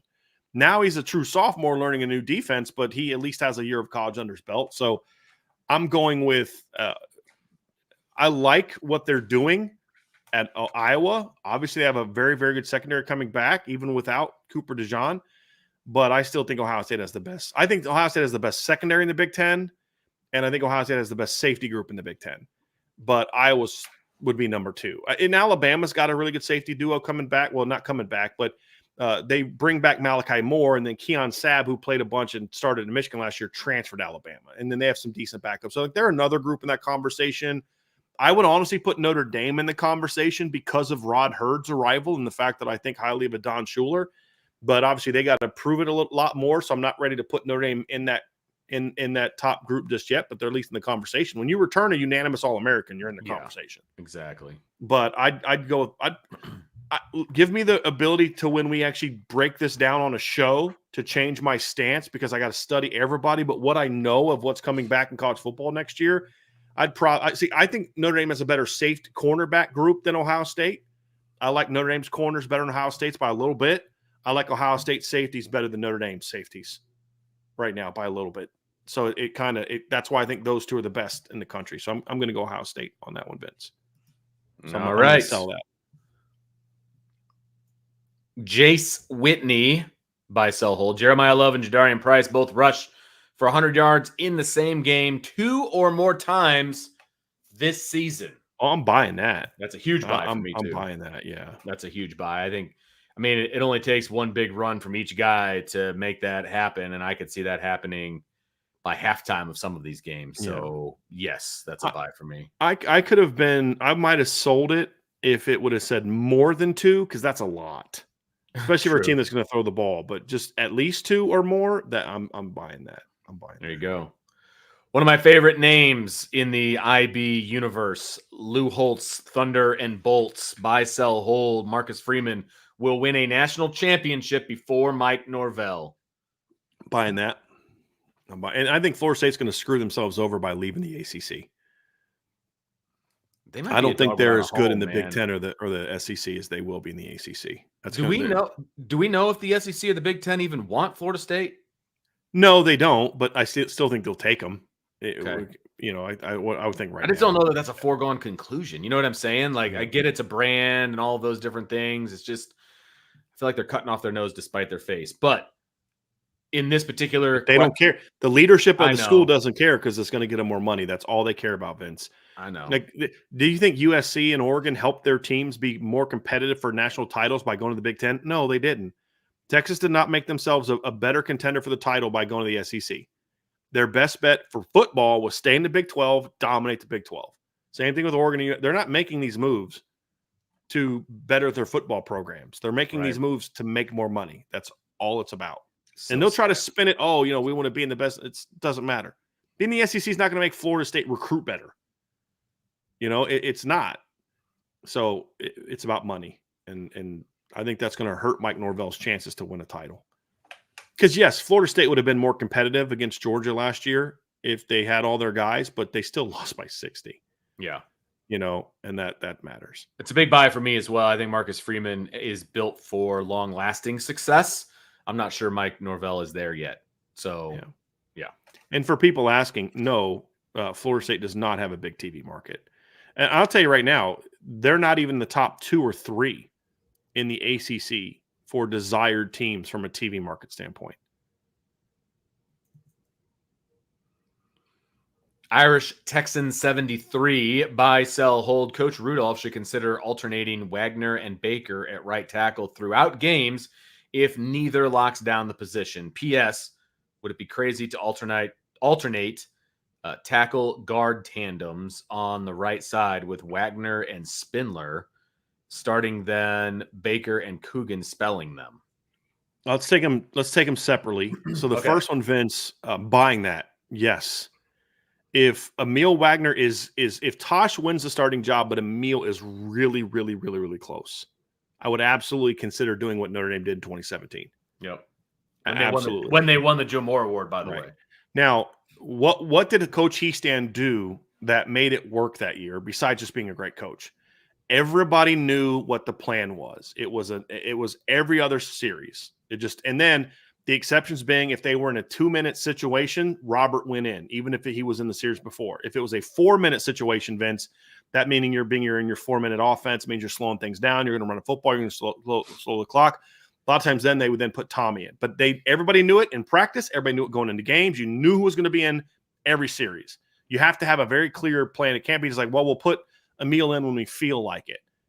And it doesn't have to be every other series. It could be, Emil gets every third. Just whatever the plan is, it's got to be a plan. It's got to be a plan, and you got to stick with it until you feel Emil's the clear number one guy, and he takes over. So, I'm more just okay with that at tackle than I am guard. Yeah, because at tackle, it's like it just impacts the guard that's next to him, really. Where when you do that with a guard, it's now the center and the tackle are kind of impacted by that. But yes, I'm buying the heck out of that if it's close. And I would say the same thing if it's Gerby, whoever. If there's somebody close to Tosh, one of the younger guys is close to Tosh, I would definitely consider doing that. And then if the hope being that opportunity, that experience would then give Emil or Gerby the experience to then by the middle end of the season, okay, now you're now kind of the guy. Unless it works, and if it works, keep doing it. Keep doing it. And then next year, one of those guys can take over. The second one, Vince, I'm selling that one because that would require them to flip Billy Schrouth and Pat Coogan and Rocco Spindler. And I'm saying, like, look, you decided to have Billy at right guard. Oh, yeah. Leave him at right guard. Yeah. Now, in theory, I would not be opposed to this because, again, you have a plan, stick with the plan. And now your tackle guard combos would always be playing together. Right. Okay. I could see that. I could be sold on that if it's the right situation. I just don't know that it fits right now for Notre Dame. Right. That would be my thing. I don't think it fits for the makeup of this team. Yeah, that's a good call. Look, Billy has ingrained himself at the right guard spot. That's his spot. That's the spot he's planning on playing. Don't move him left like that. Don't mess with what's working. And I feel like this would mess with what's working. So yeah, I buy the first one. We've seen it work. And the second one, I agree with you. I didn't even think about that. At first I was like, no, you could make it work if those guys are playing together each time, but then that would require moving Billy, and I don't want to do that. So that's why it's a sell. So I agree. Mm-hmm. Do it to it. buy, sell, hold. If Charlie Weiss was put in the same position as Golden, just having to be OC and not be a position coach, he could have been top tier in college. I'm going to sell that because we saw him do that at Florida, and he struggled. Was he the OC at Florida? He was the OC at Florida, yeah, and he didn't do that great. I think Coach Weiss is a great college mind. I just don't know that he necessarily has the temperament to be a coach anymore. Mm-hmm. Like, that's why I said we were asked about him the other day, and we were asked, like, if you could hire him as an analyst, would you hire him as an analyst? And my answer was like, heck to the yes. Like, I would absolutely hire him as an analyst, but I don't know that I would be in love with the idea of having him as a position coach. Now, are we it says he would not be a position coach. He's just the coordinator. I mean, it's hard to do that. It's, with a 10-man staff on offense, because it's easier to do that on defense, Vince, because you can have 4 position coaches and then the coordinator.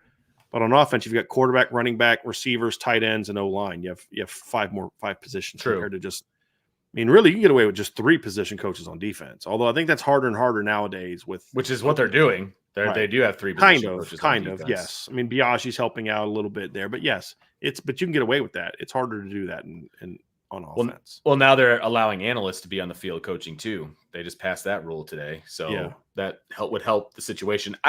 Here's the instance in which I will buy this. I will buy this if it's 2005 when he initially came to Notre Dame, when he was still a hungry coach coming off of a Super Bowl win. I would buy this, right? But if we're talking in 2024 with his entire history, I would sell it, because I agree with you. He's not in the right frame of mind to be. Yeah, like that the game, I'm not saying the game has passed him by, but actual coaching with a whistle and all of those things, that has passed him by. And so does that make sense? Like, I would buy it if he was 20 years younger and was still like riding high off of being the Patriots offensive coordinator, et cetera, et cetera. I would buy it, but not in 2024. He hasn't coached football since 2014. But as I said, if I could have Charlie Weiss around and have Charlie Weiss as an analyst, who's doing advanced scouting and be around for recruiting, heck yeah, I'd hire Charlie Weiss. Right. No doubt about it. No doubt. And I don't think he'd want to do that, because I think he wants to go watch his son. Yeah, which is pretty sense. Cool. Heck yeah, my dad would be doing the same thing. Absolutely. But yeah, I would do that. I would absolutely do that, because he's the OC at Mississippi, Ole Miss. Right? At Ole Miss, Ole Miss, yeah, that's what I thought. Mm-hmm. Do it too. It's got another one. Buy, sell, hold. Coach Freeman has a recruiting class that wins 2 national championships. He could be the coach for one, both, or none. Just a class recruited by Freeman wins multiple titles. I got to read. I just want to see him win a title. Yeah. Right. That's we're getting a little greedy here. They haven't even won 1 yet. We're talking about them winning 2. Is it possible? Sure, it's possible. Clemson had one recently. Clemson had actually a couple, because they had multiple classes that were part of the 16 and the 18 titles. Bama's had teams like that, classes like that. Georgia's had a class like that. It's possible. I think it's a little harder. It's going to be harder to do that now in the expanded playoff, just because you have to win more games. And so I'm gonna hold on that. Let me see when they actually win one first, because I feel like if they win one, like, you could say this, like, if they win one, the recruiting's going to take off. Yeah, but that would mean they would then have to win 3 titles in a short period of time for one of the classes that he brings in, because they won a title, to win multiple titles, because they'd have to win the first one first. So it's going to be tough, but I'm going to hold on that. I just want to see him win one first. Yeah, it's a sell for me, because I'm negative Nelly. I need to see them win one, and until they win one, I can't even fathom winning 2. Like, it's just, I can't wrap my mind around it, and so I can't even hold it. I've got to sell it. If they would have said 1, then yeah, it's absolutely a buy. But 2 is, it seems like a bit of a reach at the moment. Do I think they have the talent to do it? Yes, but could have even the talent to do it. The 12 and 14, team playoffs and all this stuff. Some breaks do have to go your way. Yeah. You know what I mean? You can have the most talented roster in college football, and you may lose. You got to have the some other breaks thing too is, in the past, sometimes the team with the most talented roster didn't make the playoff. No, that's true too. Like that 15 Ohio State team that just choked that game against Michigan State. They didn't make the playoff back then. Well, in the expanded playoff, they get back in. Now they're motivated, and that's a dangerous team. So that makes it harder to win now. And so let me just see him win one. Yeah. You see him win one. Ron Von 9, buy, sell, hold. Riley Leonard will have more passing touchdowns and more interceptions than Sam Hartman did last year, as well as 3 times as many rushing touchdowns. I'm going to buy the first one, sell the second one, and buy the third one. I think he'll have more than 24 passing touchdowns.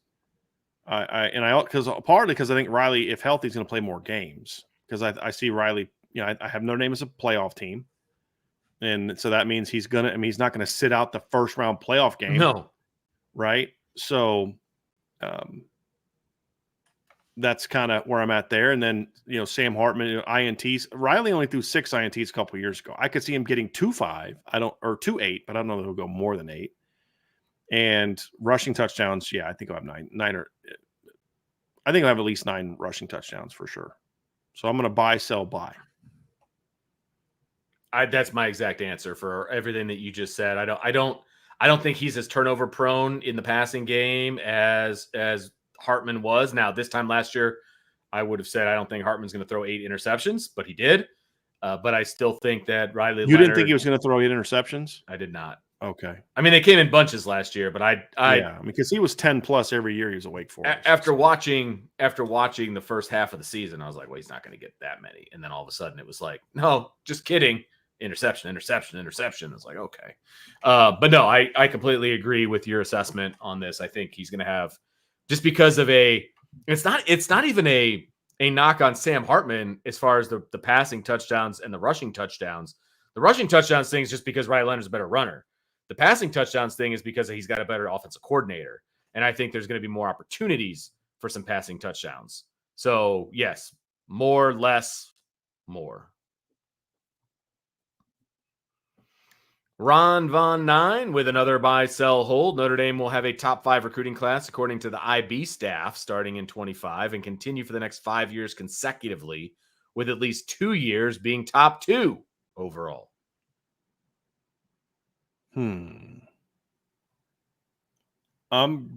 This is based on our opinion of the class. That's what he says. IB staff. I'll buy that because I think they're at least going to be top 5 this year. Again, there's a lot of finishing that needs to get done, but they're a top 5 class right now. But right for me, for sure. I mean, like ESPN had them top number 4, and ESPN's list is more subjective than it is points based, and they still even had them number 4 with all the SEC bias that they have and Southern bias that they have. And I think they're going to add at least 1 top 200 receiver. I think they're going to add at least 1 top 100 linebacker. I think they're going to add a top 100 safety, and that's the minimum, and then potentially some more. So that, to me, locks them in the top 5. And, again, if they win, they could be top 2. The one I'm hesitant on is top 2. That's the only reason I was really 2 classes in the top 2 out of 5. Yeah, that's the one that gave me pause. But the thing is, if they do get a legitimate top 5 class this year to go with last year, then Notre Dame's going to win a title. I've said this before. I'm going to stick with it. I have them winning a title the next 3 years. But, I think if they do that, then the top 2 is more likely. Sure. But that's going to be hard to do. That's the one that gave me pause, to be honest with you. Like, I almost wanted to go buy, sell, like buy the top 5s, sell the top 2s. That's kind of, because Georgia's still going to be a monster. Ohio State's still going to be a monster. Bama's still going to be. I mean, look, once Bama goes out and Kalen DeBoer wins, they're going to get back to recruiting similar to what they did under Saban. I really do. I really do. I just, again, it's the time for optimism, right? That's asking a lot. Because, again, they're asking my opinion, not what I think the slanted recruiting services that use the point-based systems do. It's my ranking. And I may have an announcement soon about maybe some new ranking service starting soon. We'll see. We'll see. Trying to finish some things on that. So we'll see. We'll see. Okay. Ron Von Nye with another buy, sell, hold. Jaden Harrison will be instructed to bring out kickoffs no matter where he catches them in the end zone. That's a sell for me. That's that, not smart. In today's game, that's just not smart when you can bring it out. I mean, the fact that you can fair catch it in the field of play and not return it and still get good field position. Yeah, this is a huge sell for me. And by the way, what I just said had nothing to do with Ryan, because as soon as I said it, I thought people were like, "Oh, they're going to think that that's Ryan's new gig." Oh, no, and I was it has like, nothing "No, to do with Ryan. It has something to do with me." Yeah, yes, it does. I knew that, but yeah, I didn't even think about that people might take that because I mean it makes sense. Like, oh, so now Brian, I would never even hint about what Ryan's going to do. That's Ryan's.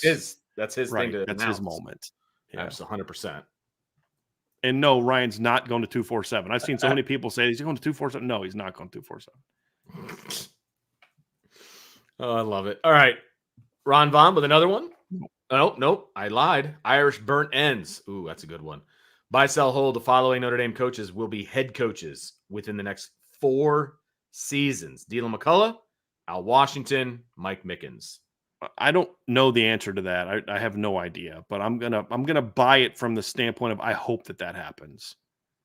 I think that'd be great for Notre Dame. It'd be great for each one of them. No, I'm buying all 3 is what I'm saying. Like I'm buying all 3. As a matter of fact, I think the guy that has the best chance to be head coach is Al Washington, 100%. Which is wild. Yes. But yes, I never would have guessed that before he got interviewed by Boston College, but then that really kind of vaulted him into the head coach possibility spotlight. You know what I mean? So yeah, I agree with you. I think Al Washington has the best chance of all 3 of these. For me, and again, this is just my opinion. I don't know any of these 3 guys on a personal level. They have not sat down with me and said, "Hey, this is what I want to do, and this is the time frame in which I want to do it," no matter what the level of head coach job it is. But I would go buy Dylan McCullough, buy Al Washington, and sell Mike Mickens, because I think Dylan and Al have very obvious head coaching aspirations, and I think Marcus Freeman will do everything in his power to keep Mike Mickens at Notre Dame as the defensive coordinator if it comes to that in 4 seasons. Yeah. And that includes financially, which is what he could make as a head coach. Like, I think he'll try. You know what I mean? Like, he'll try to make it. I know that Al Washington wants to be head coach. I know that Dylan McCullough wants to be head coach. I don't know if Mike Mickens does. Right. And when I say I don't know, I mean I genuinely don't know. It's not a conversation I've ever had with him. So I don't know. I know he wants to be a defensive coordinator, but I don't know about head coach. So, yeah, it's a good point. It's good. I like that point, Vince. I like that one. It makes a lot of sense. Like, he'd be the one that not in the next 4 years because he's going to be the potentially the coordinator. I can see that. Yeah, I could see that. And I hope and think that Marcus Freeman will make it worth his while financially to stick around. But we'll see. Dom Hutt. We got to buy, sell, hold. ND lands 4 of 5 of these players. Meadows, Hines, NOB, Madden, Ivan Taylor. I'm going to say hold for now. I'm confident in 3 of them. 2 of them I need to get a little bit more information of. So I'm going to hold on that one. So, yeah. Okay. And then buy, sell, hold Noah Grubb's ability as a class leader and recruiter. This kid just finished its sophomore year, but okay. But that's partly why he committed, Vince, CJ Carr committed when he was a sophomore. True. And he was you either have it or you don't. And we already know of some guys in the 26 class that Noah's already working on, some big time kids. So buying that for sure. Love it. Buying that for sure. But Vince, you're not wrong. These are sophomores, but like almost every top sophomore is now committed in the 26 class. And it's because Noah Grubb started the dominoes. Yeah. Jared Curtis went first, and then Noah's another one of those. So yeah, once those dominoes started to fall, it's like, okay, then they just started rolling. So yeah, correct. Buy, sell, hold from Dano. Riley Leonard, Price, and Love will have more rushing yards on the season than Jalen Milroe and Alabama's top 2 backs. Yeah, I'll buy that.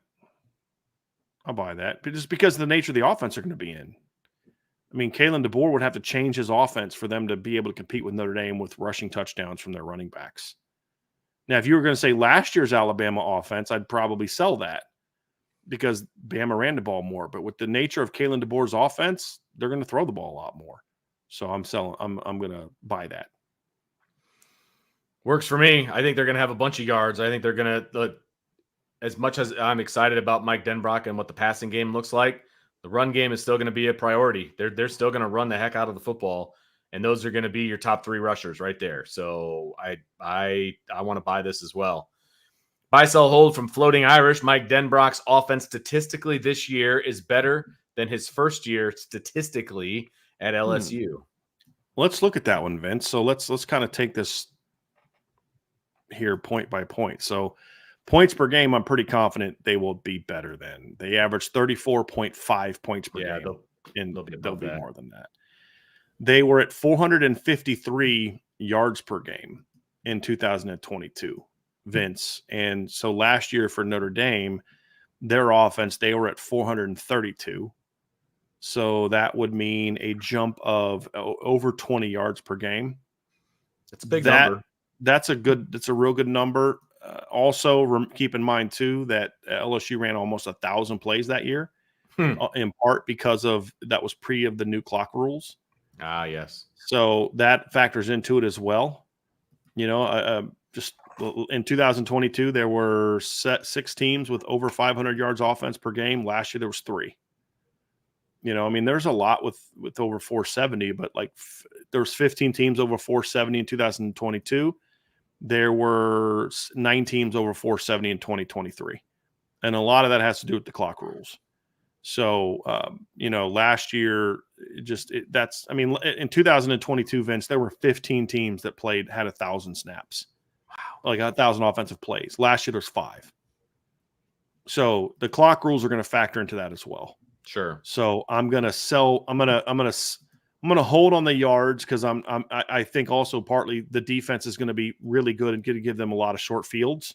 Yeah. Which is going to tamp down the yards per game. Yards per play, they were at 16.4. They were at 7. Notre Dame was at 7 last year.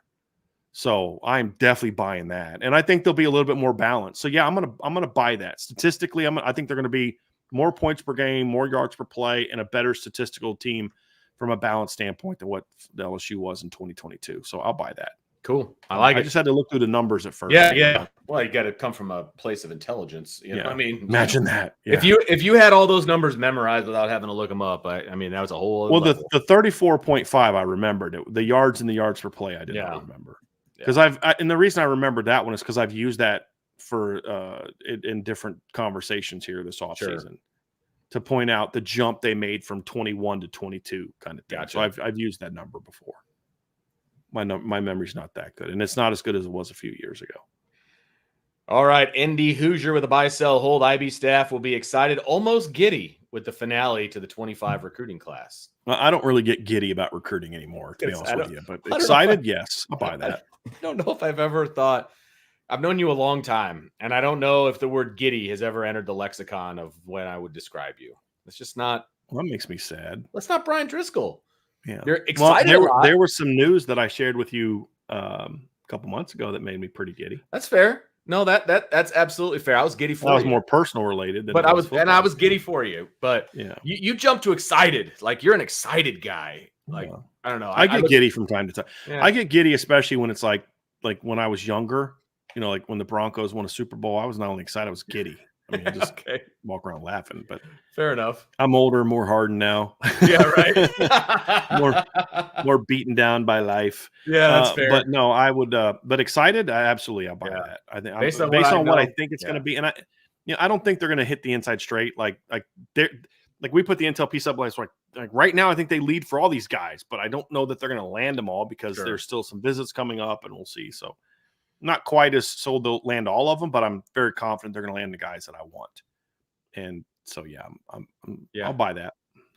Lucky 905, buy, sell, hold. Stanford will finish with a 500 record or higher in their inaugural season in the ACC. So are we just talking in the ACC or you can do it both ways? Game record. You can do it both ways. Okay. Well, league, I'm gonna sell that, Vince. I think they're gonna maybe be a little better than we think, but I'm just not high on Stanford overall. You were on the fence yesterday. about where to put them in the Notre Dame schedule from a toughest game standpoint. Okay, Not gotcha. saying that they're going to be a great team, Yeah, but just more from the toughness of the Notre Dame matchup fair enough. standpoint. Yeah, they're not going to be over 500, whether it's in conference or out of conference. I have a real hard time seeing that be the case. Their schedule is not murderer's row by any stretch of the imagination. They open with TCU, then they got Cal Poly at home. They go to Syracuse, they go to Clemson. Obviously, that's tough. Home against Virginia Tech, go to Notre Dame, SMU, Wake Forest, go to NC State, Louisville, at Cal, at San Jose State. So it's not murderer's row, but at the same time, and they could start 1-3 against that easily, very, very easily. So and then they have Virginia Tech and then Notre Dame. So like it would be it's going to be an uphill battle for me to get them to 500. So people saying the ACC just doesn't seem tough this year. Look, as far as compared to the Big Ten and SEC, sure, but I actually like the ACC this year. I think there's some teams that are going to be better. I think Clemson and Florida State are both going to be really good. I think Miami's going to be better. Yeah. I think Stanford's going to be better. I think adding SMU adds another good football team to that league. There's some other teams in that league. NC State's still a good team. They're not. I think they're getting a little bit too more hype. Louisville's still a good football team. So I like the ACC this year. It's not as good as the two power leagues, but it'll be in conversation. It'll be, I think, right now the third best team league for sure, like easily, in my opinion. So yeah.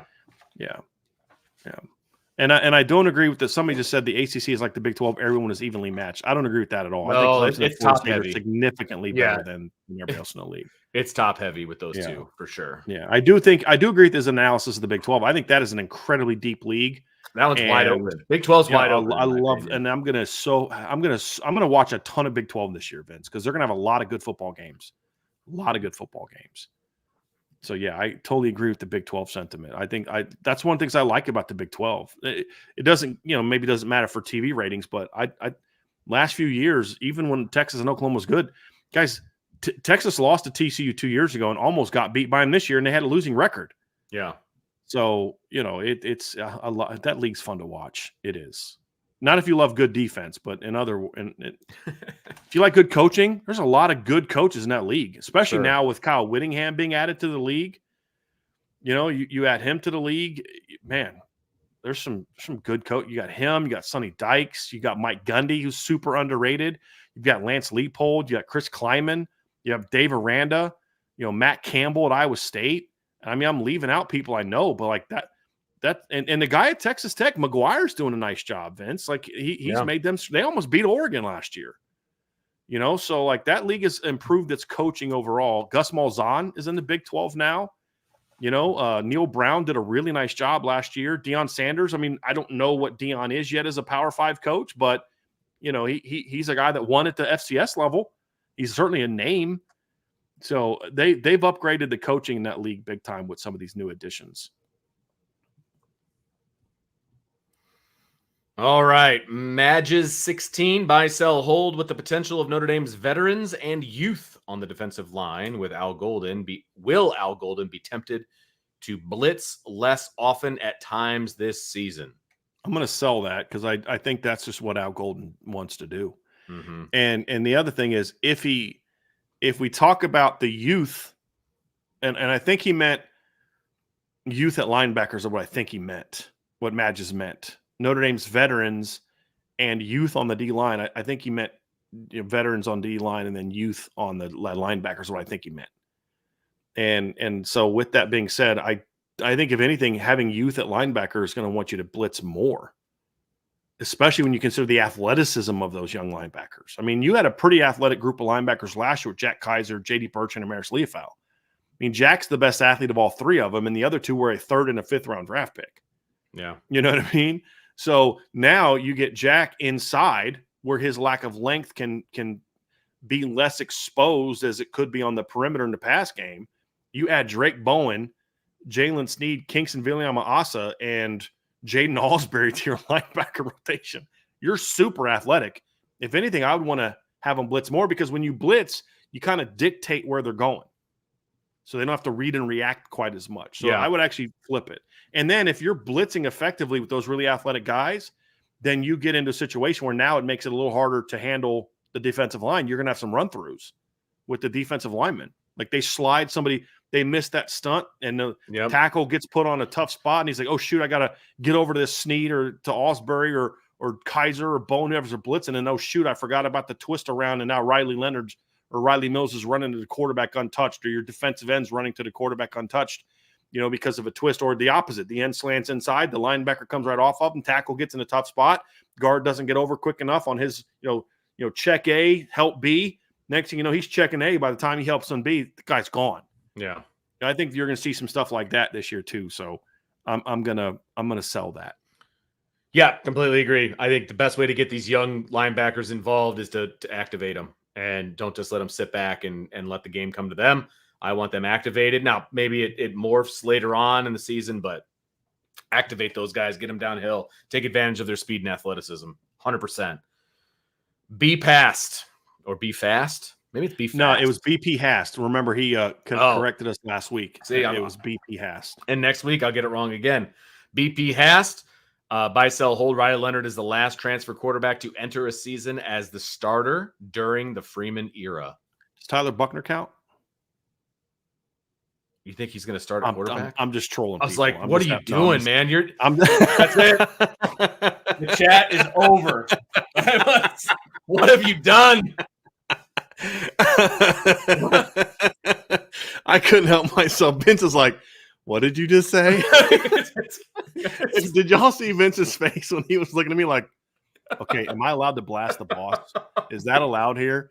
Yes, Vince, you are allowed to do that. We have completely lost the show now. Thank you for that. The chat is out of control. No, I'm going to sell that because you never know what might happen. Correct. You never know. Will a guy get hurt in the spring? And, let's say you've got a young quarterback that's going to be your starter. So the veteran transfers and then the young guy gets hurt in March or April after and now all of a sudden you have to go to there may be a scenario like that. Or let's be honest, guys, there may be a situation where maybe a guy doesn't pan out, or there's this absolute star that wants to come to Notre Dame. I mean, there's going to be certain circumstances.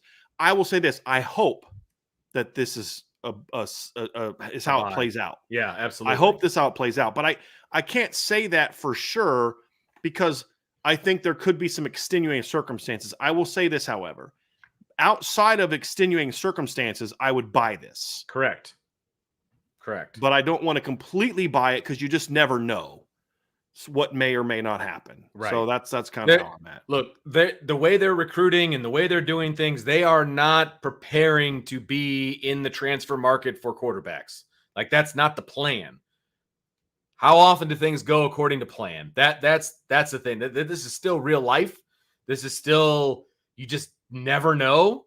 And so I wouldn't buy this for any position, right? Because you just never know. Right. And so I have to sell it, but the plan from the coaching staff standpoint, the plan as far as I'm concerned would be to buy this, but that means what's going to happen in the future too, which is just not the case. I'm sorry. I'm having these visions of people like listening to the show while they're working and going, what did he just say? Exactly. I'm listening to every word that comes out of your mouth, and that was my reaction. Like, what have you done? Oh, goodness gracious. Yeah, so you just never know. We're on the same page, Vince. With your chest, buy, sell, hold. We got a few of them in here, it looks like. ND's roster average will be overage. Excuse me. Thank you. No, I get it because sometimes I don't correct misspelled words. Right. So average, but yes, it's because you'll get it in the rest of the sentence. If I could read, it clearly says overage there. Well, no, I've had the benefit of reading this before, so I knew what he was trying to get to. So yes. You're good. Andy's roster overage will be resolved with a transfer rather than an additional medical retirement. What are they, 86 right now? 86. Well, I'm going to sell that because, any kid that's going to transfer right now is going to be not able to play this year. So I don't know that that's going to be the case. I think it'd be more of a medical situation. I'm going to sell that one. Yeah, that makes perfect sense. Buy, sell, hold. Gerby Lambert starts as many games as Baker and Wagner combined in 24 through merit. I hope this is a buy, but I'm selling it because I think if Gerby starts, it'll most likely come down the road. But I'm gonna buy this. I'm gonna sell this, but I really hope I hope I'm wrong on this one, because if Gerby starts over half the season on merit alone, that means he's really ready, like really, really ready. Somebody took a picture of your face when I was saying that and made it their avatar. That's why I just like looked in, because I wanted to get a better view of it. I'm like, great, here we go. Hey, rather have it this way than another way, I suppose. That didn't. But yeah, I hope that's a buy, but I'm selling. Yeah, and I'm selling because I think people are undervaluing Tosh and Emil. Yes, I agree. Because they're the knowns, and you always Gerby has no warts right now from a perception standpoint because he's the new guy. Yeah, honestly, the reason that I'm selling this, because look, Joe Alt didn't start quote unquote out of merit. He started because it started with injury. Then it was three injuries. Right. So and at the end of the day, was he the best one for the job? Probably, but that's not the way that it ended up. Yeah. Although I don't know that Joe was at the beginning of the year, and that's fair. Guys develop totally differently. Fair. I mean, there was no reason. There was no like bias towards Joe Alt. They loved Joe Alt, but there's a reason they put Tosh out. And you kids, well, he was a freshman. Well, yeah, but Blake Fisher started as a true freshman. He was starting. He was the original. He wasn't quite ready yet, and he was making the transition from tight end to tackle. Right. But yeah, I think those two guys, Tosh and Emil, are better than what Tosh was in 2021 as a redshirt freshman. Absolutely. And what Michael Carmody was. Michael Carmody I liked a lot. He should have been a guard. He was not a left tackle. He should have been a guard. Yeah. But that's where I'm at on that one. So yeah, I'm a sell as well, because I don't know that he's going to be able to leapfrog both of those guys, quote unquote, through merit. Now, if there again, injuries, it's a definite possibility. But again, that's predicting the future, so it's a sell from me. Buy, sell, hold out. Washington bucks prevailing board sentiment and wins the 24 Football Scoop Defensive Line Coach of the Year. They give those out a lot, which is, I think, pretty cool. I'm going to buy it because I think it's possible, but I don't agree with the premise. The board sentiment without Washington has to do with his recruiting. Yes, agreed. I think most people have come around to the fact that he's a pretty good coach of veteran players, and he's going to have veterans again this year. I think the sentiment is more about the recruiting aspects of it. Yeah, that was the thing, is like with Joe, with certain coaches, like, so, well, that guy's a good recruiter. I mean, Chancey Stuckey can recruit, doesn't mean he's a good position coach. So I don't know that I'd agree with that premise, but I'll buy it. I'll buy the end game. I think that's certainly possible. I could certainly see Notre Dame having the best, at least the most productive perception, the best perceived defensive line this year. Certainly could see that. All right. JP is for Notre Dame. Buy, sell, hold. If Notre Dame was a full member of the ACC, they would be in the conference championship game on a regular basis and be the number 3 or number 4 seed in the college football national championship playoff on a regular basis. Well, this is my guy, JP Buellsfeld. So, okay. I haven't seen him in the chat in a long time, but he's still on the board, so I'm excited about that. This is one I'm going to buy. I absolutely think that they've been in it 1 year and they played in the championship game and made the playoff. So yeah. They would absolutely be regularly in the title game, and when they win the title, they would obviously be a 3 or 4 seed. It's buy for me as well. I think that Notre Dame has proven that they are a top echelon ACC team, whether they were in the conference, and the 1 year they were in the conference, made it to the championship game, or from 2017 until like last year when they won all of their ACC games. Like, they've done enough. We have empirical evidence that they would be a very, very, very good ACC football team. Yeah. And so, yeah, I would buy this on a regular basis. Sure. Yeah. There would be an outside year where maybe they don't win it, that kind of a thing. But yeah, they would be in the championship game pretty regularly. Yeah. Whether they win it or not, we would see. But yeah, absolutely. I mean, to your point, Vince, they've dominated the ACC since 2018 in the regular season. Right. Yeah, exactly. Yeah. And like you said, the 1 year that they were in the title, and the 1 year that they were in the ACC full time, they made the title game, ran through the league, beat the team that beat them in the title game. Right. And that was with what I would argue is one of the least talented rosters of the last 5 years. Correct. To be honest with you. And I've said this a bunch. I have no problem giving Brian Kelly praise when he deserves it. That 2020 season was absolutely he deserved it. That was one of the best coaching jobs he ever did. Right. When you consider they didn't have a great roster and all the stuff they had to go through that offseason with shutting down spring practice because of COVID, going through all the stuff over the summer and all the new protocols and dealing with our world changing the way that it did. Then some people forget, like after the South Florida game, they had like the Wake Forest game got canceled. They had a COVID breakout. Then Notre Dame had a COVID breakout. They went almost a month before they played their next game against Florida State. And so he did a masterful job just getting that team through what was a really tough year and getting in the college football playoff. Yeah. So we didn't like how he handled himself in the playoff. You and I've talked about that. He went back to being that same old Brian Kelly. But you can't take away what that man did to get that team to that point, in my opinion. Not yet. Yes, they played a soft schedule and all that, but you know what? They did what they needed to do.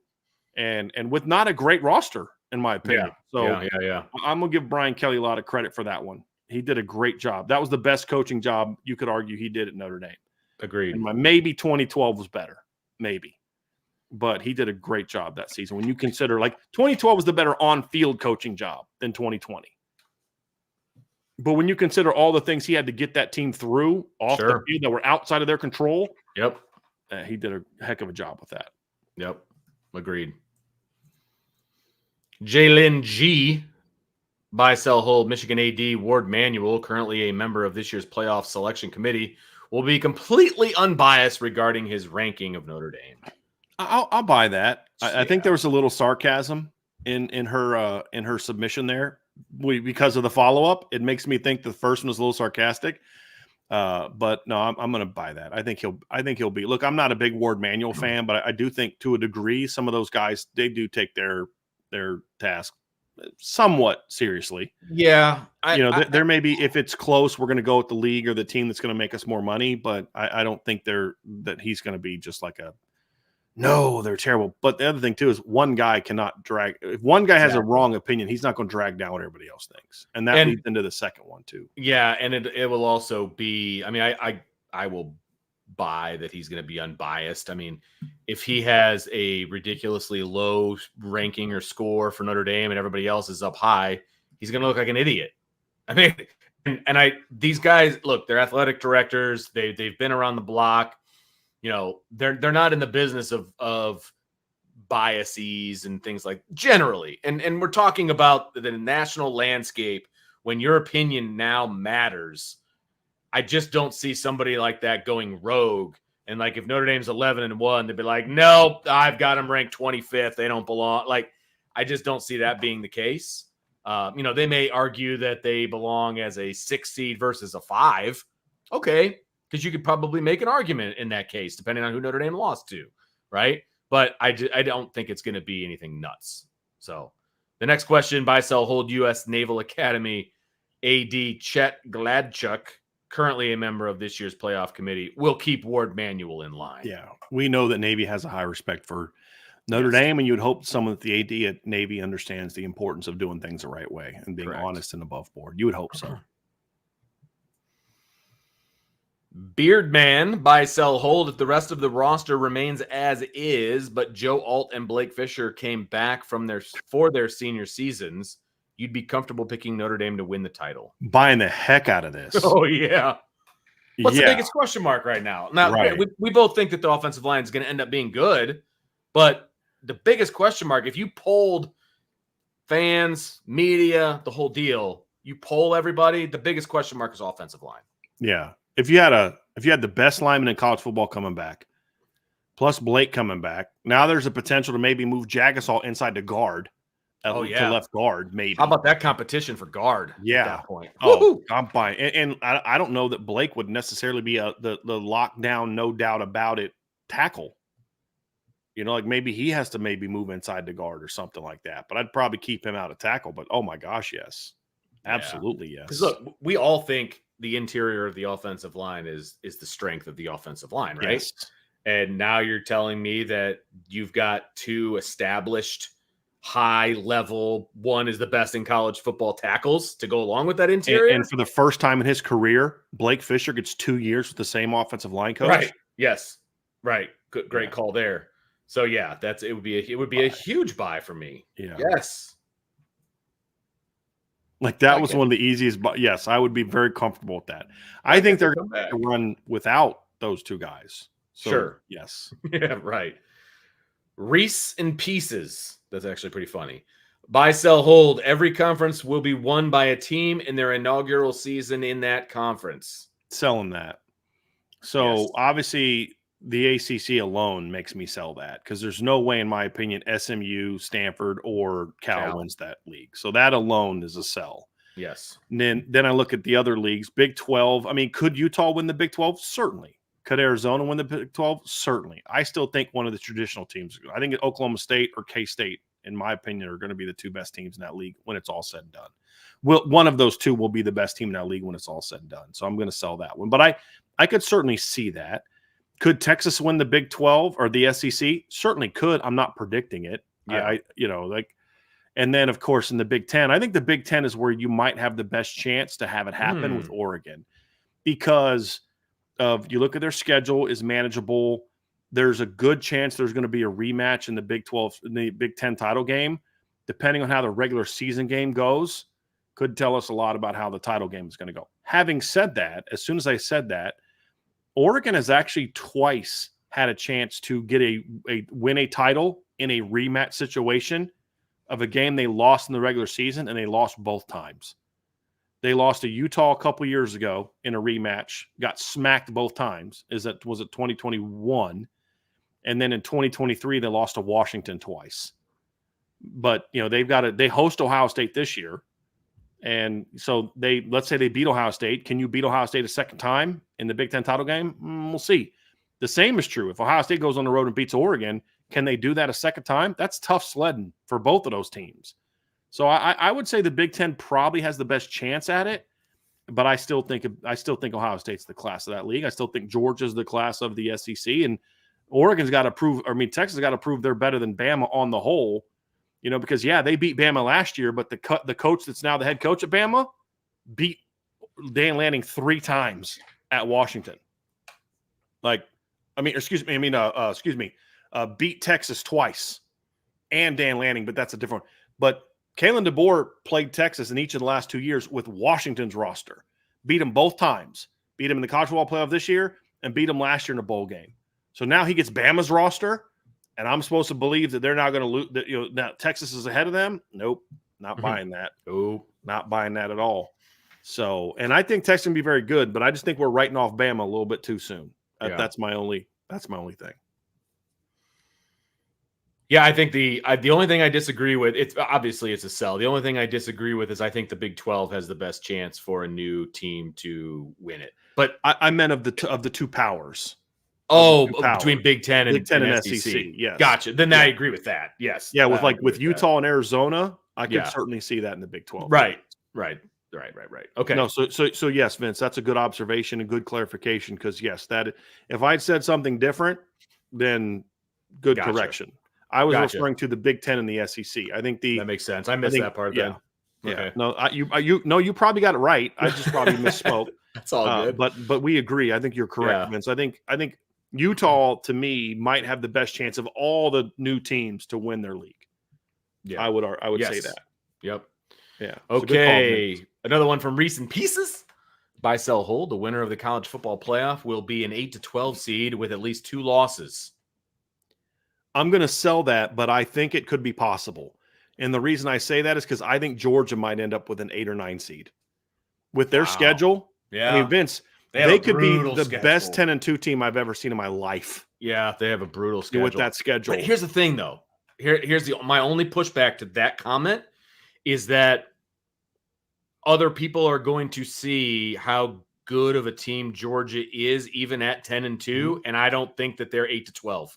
I think they're still hosting. It's possible. That's what I'm saying. That's why I sold it. Yeah. But I said, I could see it because of Georgia. Yeah.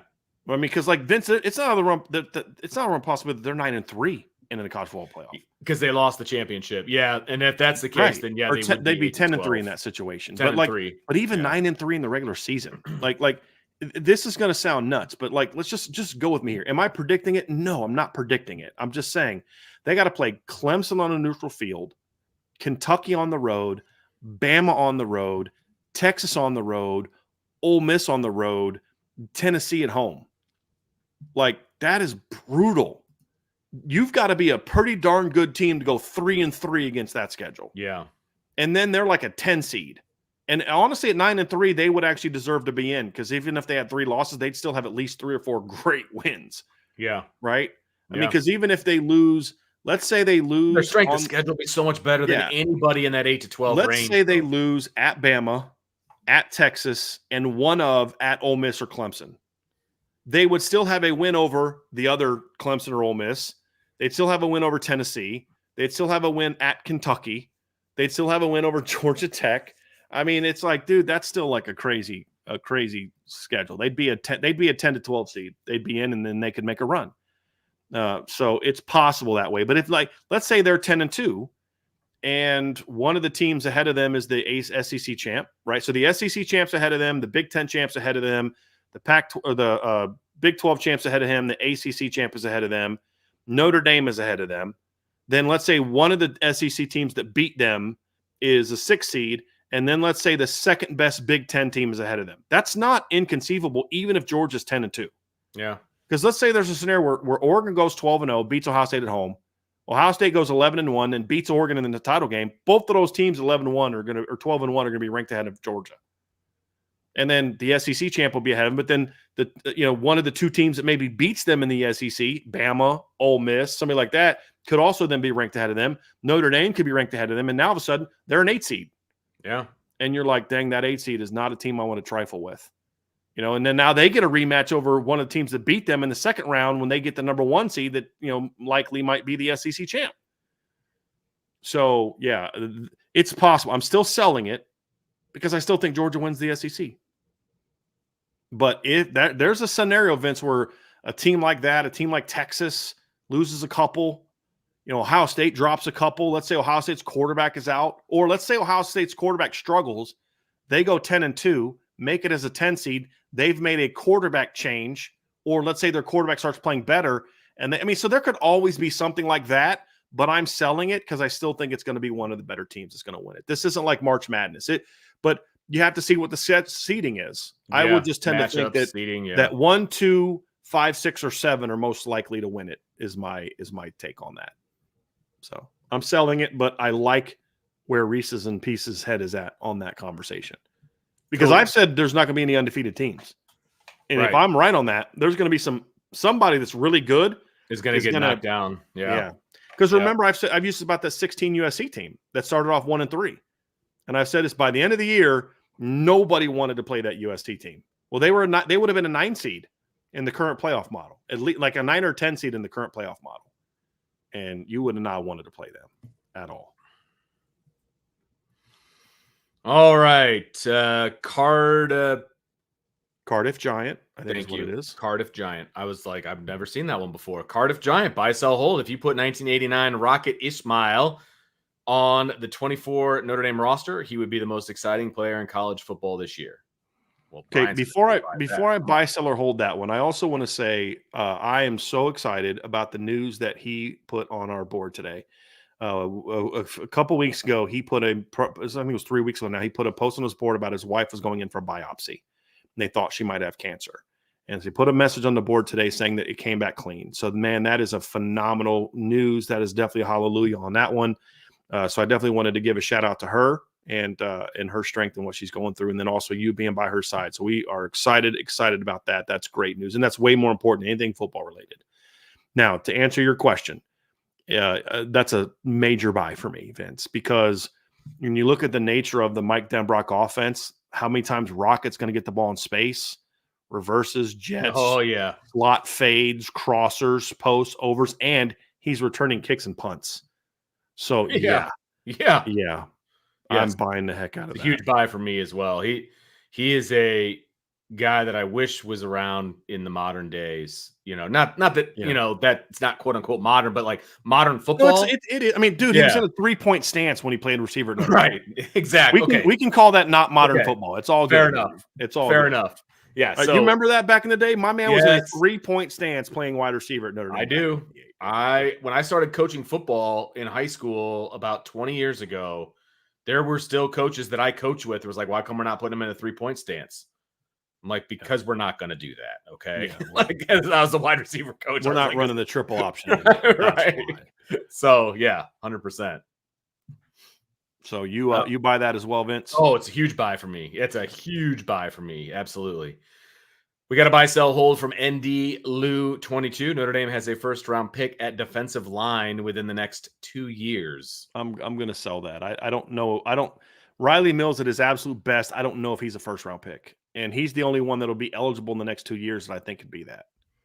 Like maybe Boubacar but I don't. He's got one career sack. I need to see a lot more. I don't see anybody that's a first-round pick, so I'm going to sell that. Mills and Cross, not so much. I just don't I don't see Howard Cross as being like Aaron Donald. He's not Aaron Donald. Aaron Donald had 3 years of over 20 tackles for loss in his career. He had 3 straight years of like double digit sack. I mean, his numbers were insane, and he was an exceptional player. I love Howard Cross, but he's just not a first round player. And Riley Mills, again, is his best. I don't know that he's a first round player either. I think he's day 2. I mean, day 2 guys for sure, but first round, I don't see it. I completely agree with you. I just wanted to see what you were going to say. It's a sell for me as well. Yeah. Oh, you're trying to set. Oh, okay. I like what you did there. Okay. Yeah, trying. I was trying. Okay. All right. Cousin Eddie's mobile home. Great handle. Love this handle, by the way. That's fantastic. And for those who don't recognize this, if you're maybe too young or whatever, this is from National Lampoon Christmas Vacation, which is absolutely one of my favorite movies. Yes, 100%. So buy, sell, hold from Cousin Eddie. ND's wide receiver and O-line play are better than expected and caused Notre Dame to reach the semifinals in the playoffs. Well, I'll buy that because if those first 2 things are true, then the latter will occur. Yeah, so I'll buy that. I'll buy that. And I'm definitely confident that the receiver play is going to be better than people think. And I think the O-line play. Look, I've said this before. I think Notre Dame's minimum expectation this year is playoff +1. And if they're as good as we think they are, they've got a good shot at having that 5 or 6 seed, which then gets them in a really good quarterfinal matchup, which gives them a chance to be in the semifinals. And I know of one person that I talked to yesterday at a big national outlet who's going to be releasing an article tomorrow that may talk about this very subject. So we'll see. We'll see. Okay. Bryan G. We'll call it. It could be Brian Ange. I mean, that would be something that you could see me doing, but no, I think it's Brian G. I'm just. Yeah. I like Brian. Okay. Anyway, buy, sell, hold. Oh, Vince, the offense. What's in that drink over there, man? What you sipping on over there? Just water today, actually. Okay. So cleansing out. Buy, sell, hold. The offense averages 7 yards per possession on first downs outside of the 15-yard lines. The average is not slanted towards 40-yard gains, but consistency of execution on first down. So I think he means 7 yards per play. Agreed. So yeah, I'll buy that. Outside the 15 yards. So I don't understand the outside the 15-yard lines part. Basically saying because what can happen is if you're first down at the 2-yard line, the most you can get is 2 yards. Oh, I got you right. Right. Okay. So the shortened fields then can tamp down your yards per play. So this is actually I really like where he's at because he's thinking about I've said this before, Notre Dame, I think in 2017, their offensive line averaged a certain number of yards per carry on one side, but I was but they had 9 touchdowns. It's 7 to 9 touchdowns of 3 yards or less. So it kind of the numbers were even better than maybe they showed because the 5.8, 5.9 included several 1, 2, 3 yard touchdowns. So I think that's where he's coming from because obviously you could have a play where your running back doesn't get touched, goes for 15-yard play, whereas if you did it your own 20, it would go for 80.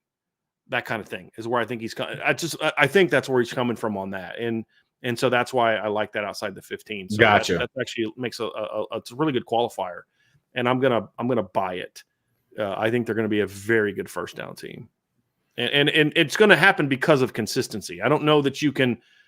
you're going to have enough first down plays to where you can be 7.0 if you're also not efficient. You have to also be explosive.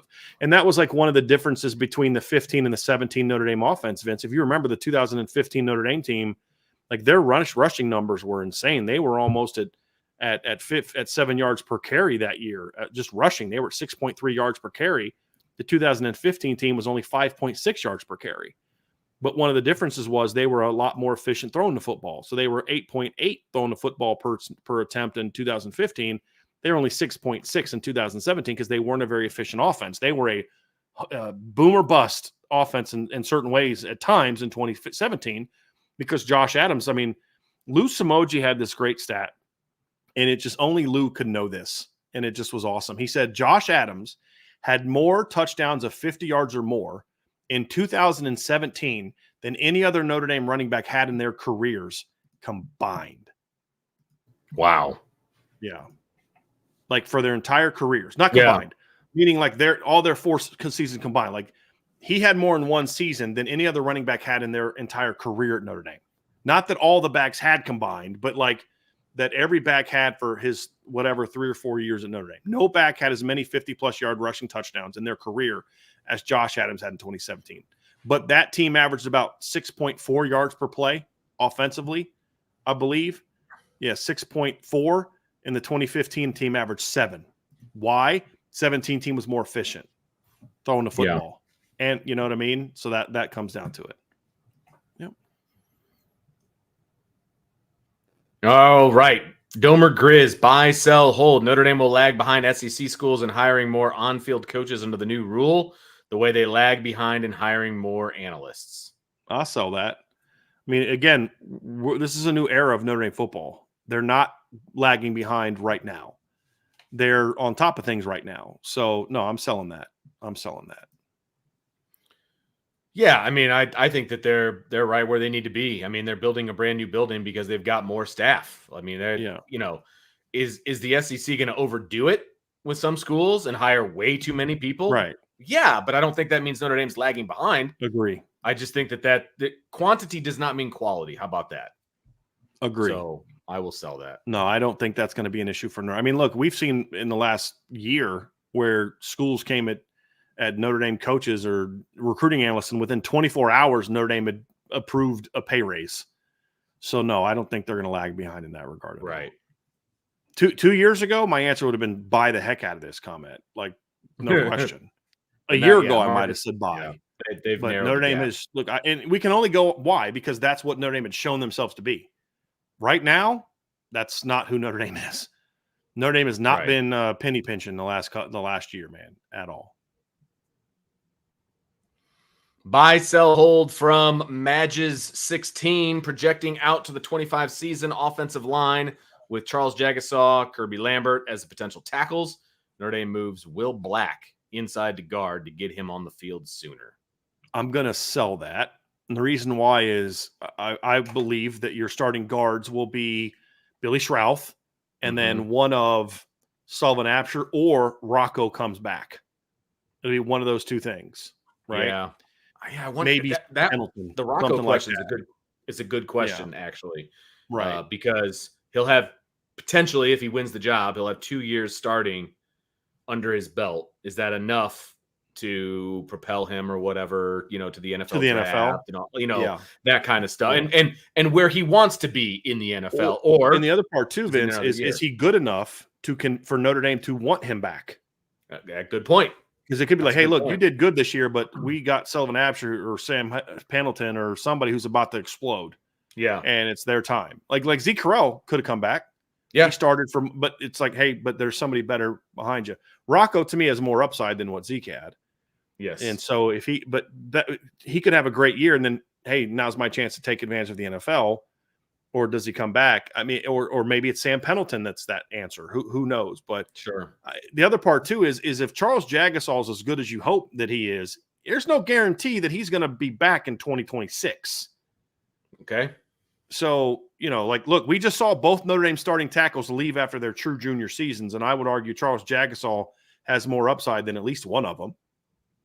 And he certainly had more upside than both of them coming out of high school. Now, Joe Alt obviously surpassed what I thought it could be, but if I'm being honest, he wasn't. I had Joe Alt as a 4.5 star upside grade, so I saw a lot of potential, but he wasn't 4.5 star. He was 5+ Oh, star. yeah. What he ended up You being, know, yeah. so like Right. Jagasol was higher, so I can't ignore that. So I think you have to prepare. Okay, there's if Charles is playing well in 25, there's a chance he takes off in 26, and then now you need to make sure you're grooming his potential replacement, whether that's Right. Will Black, whether that's Matty Augustine, if it's Owen Strebig, whoever it may be. You want to make sure you're preparing that guy to potentially take over. Yeah. That's what I would say. Yeah. See that. All right, Crable, buy, sell, hold. ND will finish with a top 3 recruiting class in 247 composite rankings for 25. Sell. Notre. I don't know that Notre Dame in the near future, but unless they start giving Notre Dame the same bumps that they give other programs when they sign kids, because if Notre Dame wins a title, then they'll start getting more bumps in their rankings like other kids did. What I mean by bumps is this: it's people say, well, they got it right because the kid will commit to Bama, and in the very next ranking installment, he'll jump up 50, 60, 70, 80 spots, go from 3-star to 4-star, whatever. And you say, well, but they were right, and I was like, no, they weren't right. Because look what the kid did. He went to Bama and did this. No, they weren't right. Because if the kid would have committed to Vanderbilt, he wouldn't have got that bump. He would have been just as good of a player, but he wouldn't have got that bump. They did not have him evaluated correctly. And it wasn't until Ohio State or Georgia or Alabama signed him that they gave him a proper bump. Right. And so that's where I say, no, they got it wrong. They said, well, the recruiting service to get it right. What makes you? Well, look what they do at Georgia and Alabama. And I've proven this, Vince. I've gone through every year, and it's like 6 to 8 kids every year that just jump way up in the rankings after they commit to Bama. Just happens every year. And so that's not happening at Notre Dame. And if anything, 247 drops guys down once they commit to Notre Dame. That's also something that you see a very clear pattern of that now under the current leadership of people doing the rankings. They alone will keep this from happening. 247 alone will keep that from happening. That doesn't mean that I won't think they'll have a top 3 class. But I think 247 it won't be on the 247 composite. All right, Hayden 3178 buy, sell, hold. A defensive secondary player will record a reception on a fake punt this year. I'm selling. Agree. So I'm selling. Yep. And then buy, sell, hold. 3 different players will score a touchdown on kickoffs this season. Different players. That's a sell. So I think you could see 2. But that's the most I'll say. I agree with that. that. Now, the thing I'll say about the first one, Vince, is the only way I could say buy that is if it's something like we saw 2 years ago with Braden Lindsey in the bowl game. Like let's say they put Xavier Watts on punt team and they just want to run like a reverse with him. A little shovel. Remember that? Davis Sherwood hit that shovel pass on the fake punt to Braden Lindsey in the Gator Bowl against. That would be the only way I could see a defensive reception. I mean, that's a reception. Yeah. I can maybe see something like that, but if you're going to do that, I'd rather it go to Jaden Harrison or some Jordan Faison or Jeremiah Love or Jadarian Price or something like that. Like I don't know who on defense you would do that with. Right, exactly. Outside of maybe, Xavier Watts, maybe. Like I don't know that there's. But I'm not putting him. I'm sorry, I'm not putting Xavier Watts on my punt team. Well, yeah, to get I think he already is on their punt team. Doesn't he run down and cover? I'll have to look that up, but I'm not sure. Because usually you get a lot of defensive players that are on your punt team. True. Covering. I just wouldn't put him on my punt team because they've got enough depth defensively to put somebody else out there. Sure. Now, the exception could be maybe they're doing it against some team that's not very good because they want to give them a chance to have a touch. But I don't get into that type of thing. I'm not a big fan of that. Yeah. He was on the punt cover team, the punt return team. No, that's the punt return team. He didn't do any punt coverage last year. He has done punt coverage in the past, but he was on the punt return team last year, the kick cover team, the kick return team, and the field goal block team. So interesting. How did you find that so fast? That's Pro amazing. Football Focus. Okay. That's amazing. So one thing they do well, man, is data collection. That is true. Yeah. That is very true. All right. Buy, sell, hold. PHMLTN 16. Tyler Buckner could have been a starting quarterback in 24 in the SEC or the Big Ten if he transferred to another program straight from Alabama. I think that's P. Hamilton is what I think that is. Oh, 16. Look at that. P. Hamilton. Okay, yeah, I got you. I'll buy that. I'll buy that as well. Yeah, because it doesn't I think he'd be the starting quarterback at Notre Dame if he didn't transfer to Alabama. Like if he would have stayed last year, learned under Sam Hartman, improved himself as a passer. I think Tyler Buckner's Notre Dame starting quarterback. I agree. Right now. I don't think they go get Riley Leonard in the portal. I agree with that. Notre Dame liked Tyler a lot. They just it was really came down to he couldn't stay healthy. Right. But they liked him a lot as a player. There's plenty of teams he could have transferred to. Oh my gosh, yes. If he would have transferred to Kentucky instead of, Alabama or Indiana, Purdue, of course he could have played. Like, I mean, I know Notre Dame fans love, taking shots at Tyler. Like, let's not forget the last time he was on the field in a Notre Dame uniform, he was tearing up an SEC team. It's true. So, yeah, and we said at the time, he made a bad decision to go there. He should have stayed at Notre Dame, but if he was going to go somewhere else, he should have gone to like Stanford or Cal or something like that. That's what we said at the time. Yep. Bama was a bad move. It's a bad move. And in his article that he wrote, he said he got offers to play quarterback. Like that does not surprise me in any way. Of course he got offers to play quarterback. Yeah. So yeah.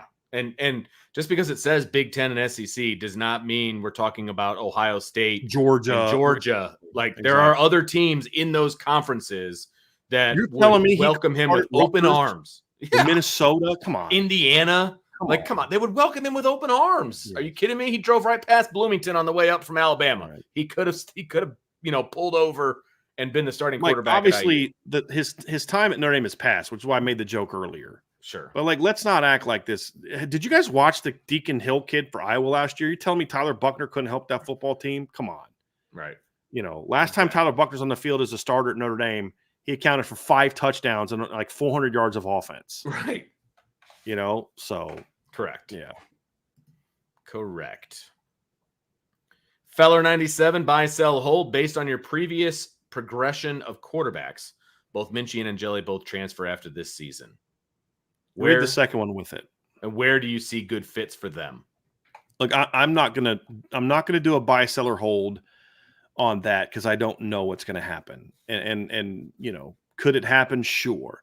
I will respect the second question and talk about if they did leave, what would be some good fits for them. I think that it's interesting. And the reason I'm saying that is because a buddy of mine asked me about this yesterday. And obviously I'm more free to say things when I'm talking to longtime friends on the phone compared to what I will say publicly. But one thing I did say is we were talking about Rutgers and the great job Greg Schiano's doing there. And I said to him, I was like, dude, if Rutgers can get the right quarterback, they could win 8-9 games in the Big Ten if the schedule sets up nicely enough, because he's doing a really nice job recruiting there. And he was like, well, what kind of quarterback? I said, look, if Steve Angeli left Notre Dame and went to Rutgers, I'd be like, dude, that is a huge pickup for Rutgers. Like Steve Angeli with the team that they're putting together at Rutgers would be really good. And we've said before, Vince, Notre Dame could win 9-10 games this year with Steve Angeli quarterback, if not more. Yeah. The concern is he a guy that can take you to the next level? So it's like there's this thing that some people have where it's like, if this guy is not good, if you don't think he's good enough to start at Notre Dame, then you think he sucks. I'm not saying that at all. I'm saying Notre Dame, the standard is, can you compete for a championship? There's a lot of kids who are good Division I quarterbacks at Power 5 schools that could not lead Notre Dame to a championship. Correct. Doesn't mean they're not good football players. Steve Angeli's a good football player. I just don't think he's the kind of guy that goes to Notre Dame and puts a team on his shoulders and leads him to a title. Could he go lead Rutgers to 8-9 wins in the Big Ten? Yes. Yeah, for sure. Absolutely. And I think that'd be a great fit for him as well. So that'd be or maybe replacing Kyle McCord at Syracuse. I think those would both be really good fits for him. With Kenny, I'd have to, there's some SEC schools and some ACC schools that he would absolutely fit into. Teams like to run a lot of shotgun. I think he'd be a great air raid quarterback because he gets the ball out so quickly. He's a smart decision maker. He's accurate. He's got some mobility. He's not a runner. There's certainly some places that like, if I'm Vanderbilt, I'm giving Kenny Minchie the biggest NIL deal that I can possibly give to get him to come to my school. He's a Tennessee kid. I'll say this. I hope neither of them leave. But the reality is also this. I think they're both Power 5 starting caliber quarterbacks. 100% agree with, and good ones. And if they get beat out by CJ Carr, I'm okay with them leaving if they want to go start somewhere, Vince. Sure. I'm good with that. I would hope that they would both stay long enough to at least get their degrees. But, I mean, there's a lot of ACC, Big Ten, and SEC schools that would love to have Kenny Minchie as their starting quarterback and Steve Angeli as their starting quarterback. So those are the type of good fits that I think Steve going back to the East Coast, like Pitt. If I'm Pitt, I'd beg to Steve Angeli come play for me. Would beg him to come play for me. Same with Kenny Minchie. I'd say, man, I know you decommitted once, but Pat Narduzzi's probably too in his feelings to let Kenny Minchie come back. Yeah. But those absolutely.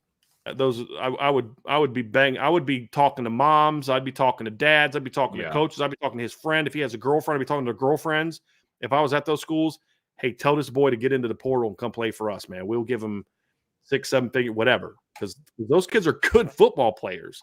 Yeah, I 100%. don't know that Steve is good enough to lead Notre Dame to the title. I think Kenny is. I think CJ is. I think Riley is. I think Deuce is. But if Notre Dame had Steve Angeli starting quarterback all the year this year, I'd still say, do you loan to Florida 9-3? Nope. Still 10-2 is the bare minimum of what this team should be with all those guys at quarterback. So that's kind of where I would be with that one.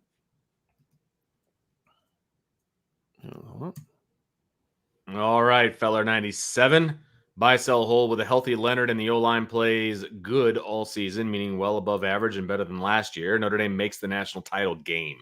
I'll buy it as a possibility. I'm not there yet with Notre Dame. I'm not there yet where I have them in the title game. Semifinals, I'm down there with you. Title game, there's still some things they got to prove to me, Vince. Agreed. Not just as a team, but also certain positions. Like, is their receiving core really good enough yet? I think it's good enough to be playoff +1. I think it's good enough to be in the semifinals. Is it good enough to get all the way to title game? They got to prove it to me. There's enough talent there, but they got to prove it to me. Same thing with some questions about the defense. I know it's going to be really, really good, but is it going to be quite good enough to make that kind of run? We'll see. There's some question marks there, but so I'm going to buy it as being a potential because of it's like the prescript. If those two things are true, I would say those are buys. The only exception, Vince, and I think you're going to agree with me on this. I think the offensive line has to play better than well above average to be in the title game. They have to be excellent. Yeah, that's in my opinion. Everything you just said is why I'm selling it. I'm not ready to go there. It's a sell for me because I'm not ready. I need to see this team play. I need to see this offensive line be really good, not above average. They need to be really good because you're only as good as your line play. I'm sorry. Again, you say this a lot, that there's always an exception to the rule. But for me, the rule is you don't win a national championship unless you've got good line play, and that's offensively and defensively. Do they have the potential to be that? Yeah, they do. But I haven't seen it yet, and I need to see it. So it's a sell for me that they're going to make the national title game. Like, if this was still the 14 playoff, I'd be more inclined to buy it. The path to a national championship is harder now. It is. It's harder. And depending on the draw that you get, even if you're hosting a game in the first round, if you are a 7 seed or an 8 seed and you're still hosting that first round, you're still going to play the 1 or the 2 in the next round. And if you're a 6, you may be playing Florida State or Clemson in the second round. Right. I'm not ready to go there yet. Like, that's tough. That's hard. And I think they can win that one, Vince. It's like, okay, you're the 5. You win that game. You beat Oklahoma State as the 4. And now you've got Georgia in the semis. Yes. Or Ohio State in the semis. Hey, guys, look, have they battled Ohio State and Georgia in recent years? Yeah. Yeah, they haven't won yet. Absolutely. But have they exactly, Vince? You just say it again. Say it again. They haven't won it yet. Right. I mean, I got to see more. I got to see more before I'm ready to go down that road. So it's a sell for me. And then the next part of this question, or I didn't read the last part. There you go. That game comes down to the last 2 minutes to be decided. I mean, I'm not even prepared to say they're in the game. No, but here's the thing. I'll say this. I'll sell the first one, but taking his premise that the game happens. Yeah. If Notre Dame's good enough to play in the title game, they will be good enough to then make it be a 60-minute game. Yeah, I'm fine with that. I'll buy that part of it. Absolutely. Yeah, I'm fine with that Absolutely. As well. All right, Archer. There we go. Buy, sell, hold. At least 6 of the next 10 champions come from outside the traditional SEC, ACC footprint. I think he's referring to where the schools are located. So, like, Texas would count. Like, Texas would count, even though they're in the SEC now, is my understanding of the premise of the question. Okay. At least 6 in the next 10. That's a big number, though. I'm going to hold on that one because I need to think through it a little bit. But in the next 10 years, could I see Ohio State winning a title? Yes. I've already said I think Notre Dame's going to win a title. I could see one of those two teams winning a second one. Then you're getting into, could Oregon win one? Sure. So it's possible. If you just say, because the premise is like Clemson and the SEC have basically dominated championships in the last 10 years, with Ohio State being the only exception. They're the only non-traditional SEC, ACC footprint, because that's what we said, traditional SEC, ACC footprint. Actually, the last 11 years, every champion except for Ohio State has come out of that. So it's been 10 of the last 11 have come from that footprint. So getting to now all of a sudden 6 to 10 is a lot. Yeah. If you were to say 4 out of 10 or maybe half, I can maybe go there. But, is it possible? Sure, it's possible. But that's a big shift. Shift. Yeah, but Notre Dame's ascending. Oregon's ascending. Ohio State's still really good. Texas is ascending. So it's possible, certainly. All right. But the pre-Michigan, that's what it was. Obviously, Michigan was outside of that footprint, and they won it this year. So does Michigan start the beginning of a shift? Possibly. It's possible. It's really possible. All right. Salty Virginia Peanuts, buy, sell, hold. The Notre Dame women's basketball team will likely be a Final Four team this season and most likely make it to the championship game. I'm buying that, Vince. They have one of the best rosters in the country. I mean, look, we showed last year when they're hot, they can beat anybody. And they went on the road, and they didn't go on the road. They actually hosted UConn, correct? Or was that on the road? That was on the road, I believe. So, but they still smacked UConn this year. Yeah, that's true. And UConn was a Final Four team, I believe, correctly. Correct. I mean, weren't they a Final Four team this past year? UConn was in Notre Dame. It was actually, you're correct, Vince. It was at UConn. Yeah, I was in stores, I believe. Yeah, and they beat them by 15. Right. And they could not guard Hannah Hidalgo, and Maddie Westbeld went off too. Hannah had 34, Maddie had 23, and Sonia had 15. And they're such a better team now than they were then. Now, UConn's going to be legit this year if Paige can stay healthy. Sure. And they've got some young girls coming in that are talented, and they're going to be really good.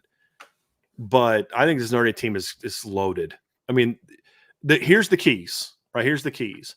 They've got to figure out a way to make sure that Olivia and Hannah can play together. And I don't know if they're going to be able to do that because I generally don't know. Having said that, did you see that one clip the other day on Twitter where Hannah drove and she flipped it behind her back and Olivia caught it wide open and drilled a 3? Yep. All right. They were recruited to play together. Like that was the plan all along. So yeah. But it's still weak. It's 2 ball dominant players. How are they going to be? And then the couple other things. Can Sonia stay aggressive with both Hannah, Olivia together? Because that's another thing. Because when Sonia hunts, that team was dangerous last year. Like when they got hot, Hannah actually wasn't playing the best ball of the season for her. Because teams were focused on her, and it was because Sonia started going off and Maddie started going off. And they took some of that pressure off Hannah, because we talked about early in the year, Vince, when Hannah didn't play well early, they had no chance. Like no chance, because Sonia wasn't hunting and Maddie was, good but not great. Now you throw in Lizzie Carlin, who Sean interviewed at Irish Breakdown yesterday.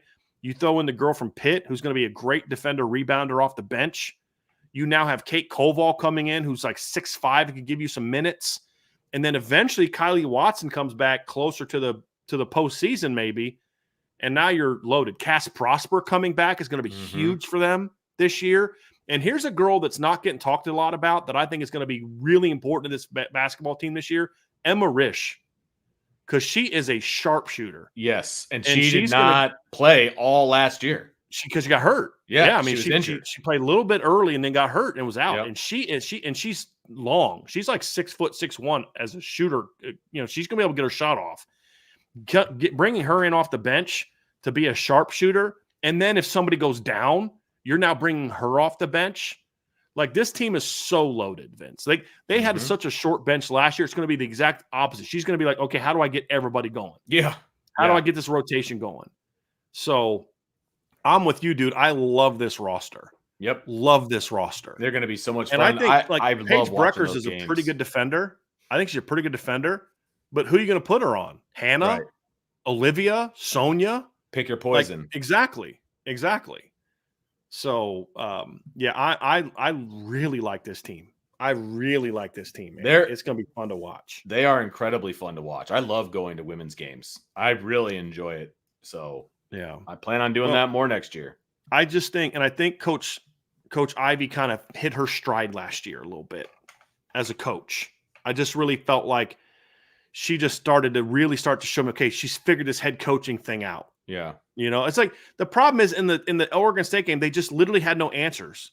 Like on the roster, they had no answers to go to. You're asking Nat Marshall, who's tall and long, but super light and skinny, to guard 2 physical post players. And it's just like, and they were letting the game be played to fit Oregon State style. Let's be honest, dude. And so, but this year, like Notre Dame's going to have 4 big girls that they can throw at them, like legit post players to throw a team like that. So that's going to make them really good, in my opinion. All right. John A1, buy, sell, hold. Notre Dame will score at least 24 points or more in every single game in 24. This also includes postseason play. I'm gonna buy that, Vince. 24. I'm gonna buy that. Not incredibly confident, but I'm gonna buy that. I like it. If they can score at least 24 points in every, granted, we're talking about averaging almost 40 points a game. That's great because you're going to score more against the lower competition, etc. And I get that. But if you score 24 points with this defense, man, you got to like Notre Dame's chances in every game. Yeah. Like that's the thing. Because they didn't do it last year. They had 4 games, the Ohio State game, the Duke game, the Louisville game, and the Clemson game. But they were close in 3 of those 4. And honestly, should have had over 24 in all of them. Yeah. So yeah, I'm going to buy that. I'm going to buy. This is a projection. Obviously, it's a little homerish, maybe, but I'm going to buy it as well. I think they're going to score a lot of points this year. Agree. J Smitty 8, buy, sell, hold. Notre Dame will have an All-American wide receiver by the end of the year. We kind of addressed that at the beginning. I'm going to sell because I think it's going to be more about spreading the ball around. Right. That's just where I'm at. I agree completely. I brought it up as a sleeper possibility, but I'm not. But Vince, it is a possibility because of the talent. Sure, absolutely. It's just if you're asking me to now make my prediction, I'm still thinking it's going to be spread around a lot. Yep. All right, Ballpeen Shillelagh, buy, sell, hold. Jaden Mickey has his turn as the breakout DB this year and records the most interceptions on the team. I'm gonna sell that he has a breakout, but I'm not gonna sell that he might. He's gonna play a bunch, Vince. I would not be shocked if Jaden has the most interceptions on the team at like 4. Yeah, but 3 or 4. But overall, I'm gonna sell that one. It's a sell for me as well. I think that is going to go to Christian Gray. Buy, sell, hold. Jaden Harrison goes for 700 plus all-purpose yards this year, mainly receiving and returning. Well, it would be only receiving and returning, I would imagine. But he'll some jets and sweeps and things like that. But I'm gonna. Return yards, you're gonna rack those up. If you're let's say he averages 20 yards a return, that's gonna add up real quickly. Yeah. The only thing is how many chances is he going to get? So he had 23 kick returns last year at Marshall, and Notre Dame's entire team only had 21 this year. So, but let's say he gets 500 return yards. That's 200 less than he had at Marshall. He only needs 200 receiving yards. I think I'll buy that. Yeah, that's a buy. And then the last one, Jaden Osbury starts at least 3 games this season. I'm going to buy that because I hope that's what I want to happen. You're buying it out of hope. I'm trying to buy it into existence, Vince. Yes, I will sell it because it's just the depth. There's so much depth. I think he's going to get a lot of playing time. I just don't know if he actually starts. Well, it could be even if he's the number 1 guy. If they're starting nickel, it's still going to be Jordan Clark, even if he's the number 1 rover. So, Jack Carr's only started 3 games last year. Right. As a team started. Good call. All right, Ballpeen Shillelagh. Oh, That was his 3. That's Sorry. the same one. Irish BH 70 buy sell hold. The commitments of Minchie, Carr, Deuce, and Grubbs in consecutive classes is the best QB recruiting run in Notre Dame history. I can't speak about Notre Dame history because I couldn't tell you who the consecutive classes were in the 70s. I could tell you who their quarterbacks were, but I don't know what kind of recruits they were. I have no idea. And they were bringing in. Remember, I think Joe Montana said he was 11th on the depth chart or something when he came in. Because back then you could have over 100 kids on scholarship. I mean, it's just a different animal. Right. So it's impossible for me to say in history. I'll say this, since I really started following recruiting, so that's early 90s, it is. Because you could argue the stretch of Everett Golson, Gunnar Keel, Malik Zaire, Deshaun Kaiser, and Brandon Wimbush was pretty flipping good. Yeah. But I just think this one's a little bit better than that one as coming out of high school. Like, I don't know that any of those guys were as good as CJ. I don't know that any of those guys were as good as Deuce. So I'm going to buy that of my lifetime. And there's been a couple stretches here and there where they've done pretty well, but not like this. At least while covering the team, I feel like this is the best that they've had. Like the highest ranked guys that just knocking it out of the park, getting who they want. Yeah. By the way, is huge too. Yeah. Now, again, the 11 to 15 classes were pretty good. Sure. But this one's really good. Irish Eagle 90. Notre Dame will have more QBs drafted than defensive linemen in the first 2 rounds over the next 5 years. Buy that. That's a buy. Yeah, I buy that as well. And then buy, sell, hold. Hugh Freeze wins an SEC title before Dan Lanning wins a Big Ten title. Sell. I don't think Hugh Freeze is going to win an SEC title anytime soon. Where's he at these days? Auburn. That's what I thought. Okay. Yeah, I don't see that happening. Sorry. Yeah. Nope. He's a good coach. He ain't that good. Irish Eagle 9. Nope. Irish Eagle 90. Buy, sell, hold. Florida State comes to South Bend undefeated to face undefeated Notre Dame. Buy that. Yeah. I hope that is what happens, actually. Yeah. They got Clemson at home and Miami on the road are really the only 2 games I think they have a shot to lose. Yeah. So I'm going to buy that. Buy, sell, hold. Lane Kiffin is not the coach at Ole Miss at the end of the season. So I'm going to say end of the season is the end of the whole season. And I'm going to buy that. Because I think he's going to take another job. Florida, possibly. Possibly, something like that. But I'll buy that. I'll sell it. I like Lane at the SIP. Well, I think what's hurting him is he's realizing he can't buy players in the high school level like other people are. And buying rosters in the portal is just so tenuous. It's so that's fickle. what he's doing. I mean, it's because of what he has to do. He just lost like 3 huge decommitments over the last week on the high school kids. Yeah. So it's tough. Yeah.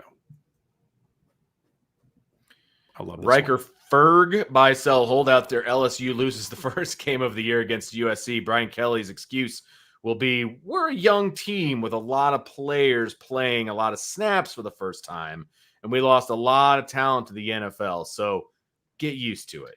Dude, I'm with you. I mean, you could honestly, with the exception of the get used to it thing, he won't say that. No, he won't. But the overall thought of it he's going to say, I mean, I know he said that at Notre Dame, but that was a different context. You could almost say that's almost verbatim what he will say. Except for get used to it. If they lose USC, that is the first thing he will say before even 100%. 100%. That is the easiest buy ever. Now, they may not lose to USC, but if they do, that's exactly 100% what he will say. Happen. 100% what he will say. That you nailed that right. I mean, almost verbatim, dude. You nailed that one. Oh yeah.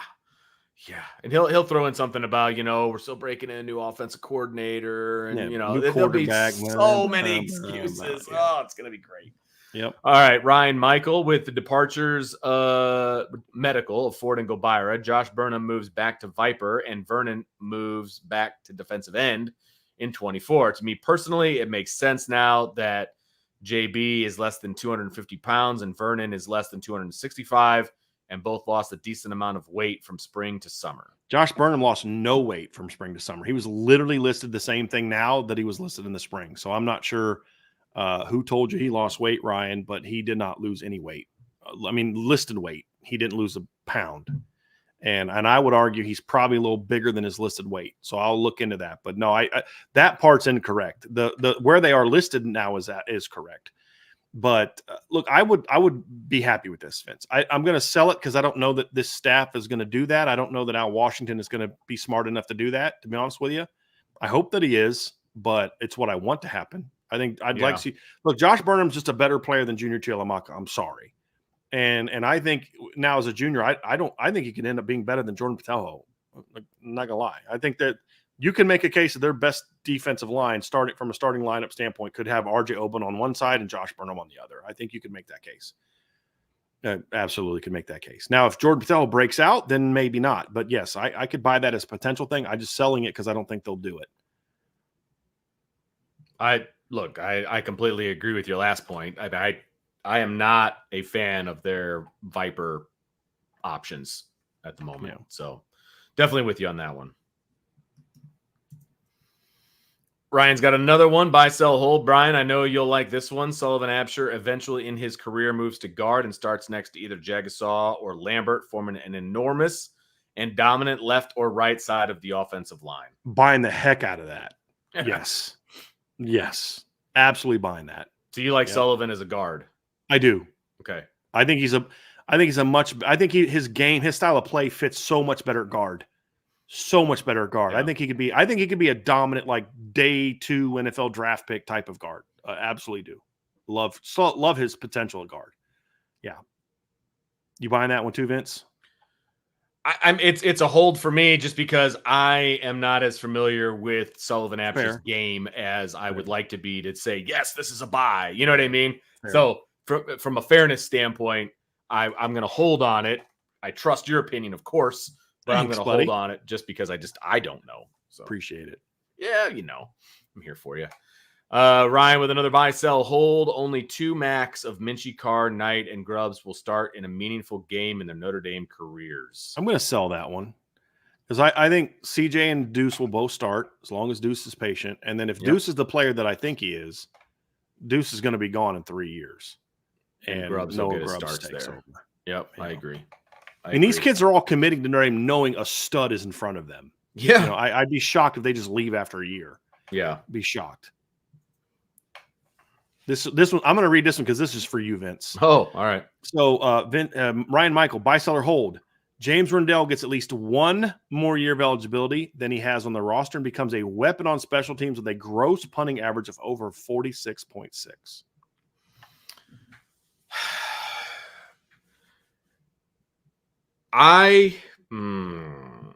At least 1 more year of eligibility. Because right now they're still battling to try. I'll buy the 1 more year of eligibility. That's fine. I don't know if he's a good punter. I need to see him punt the football. He's never played football before. I feel like I trust Marty Biaggi. Went to Australia, saw him kick and all. I trust Marty Biaggi. I do.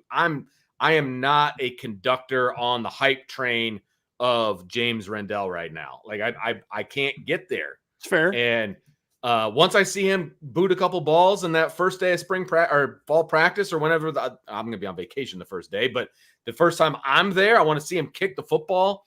And I also want to see him kick it where they want him to kick it, not just kicking it as far as he can.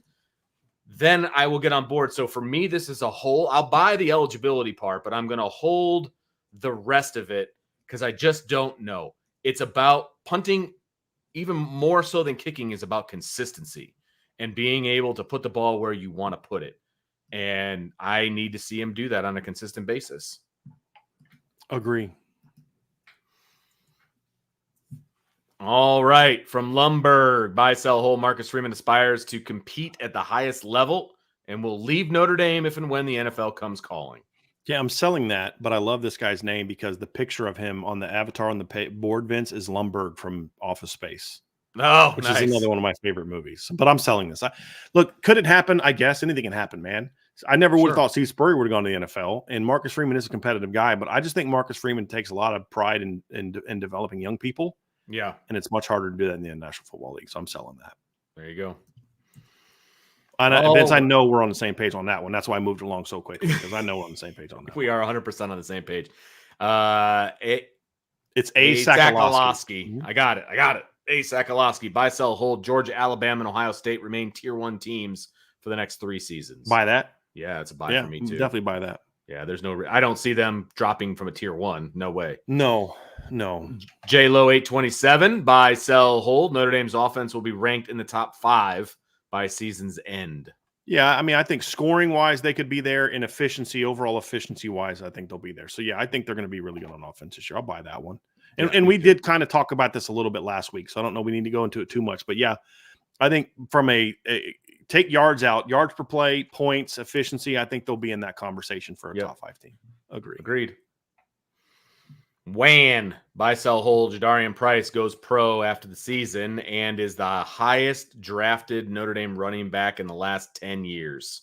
I'm selling that right now because we just need to see Jadarian play. He's got 200-something career rushing yards. But I would love to be a buy because it means Notre Dame's going to be really flipping good, and that would be great for Jadarian. But I'm selling that it's going to – I just need to see him play first. Yeah, that's a sell for me too. That's a tough one for me.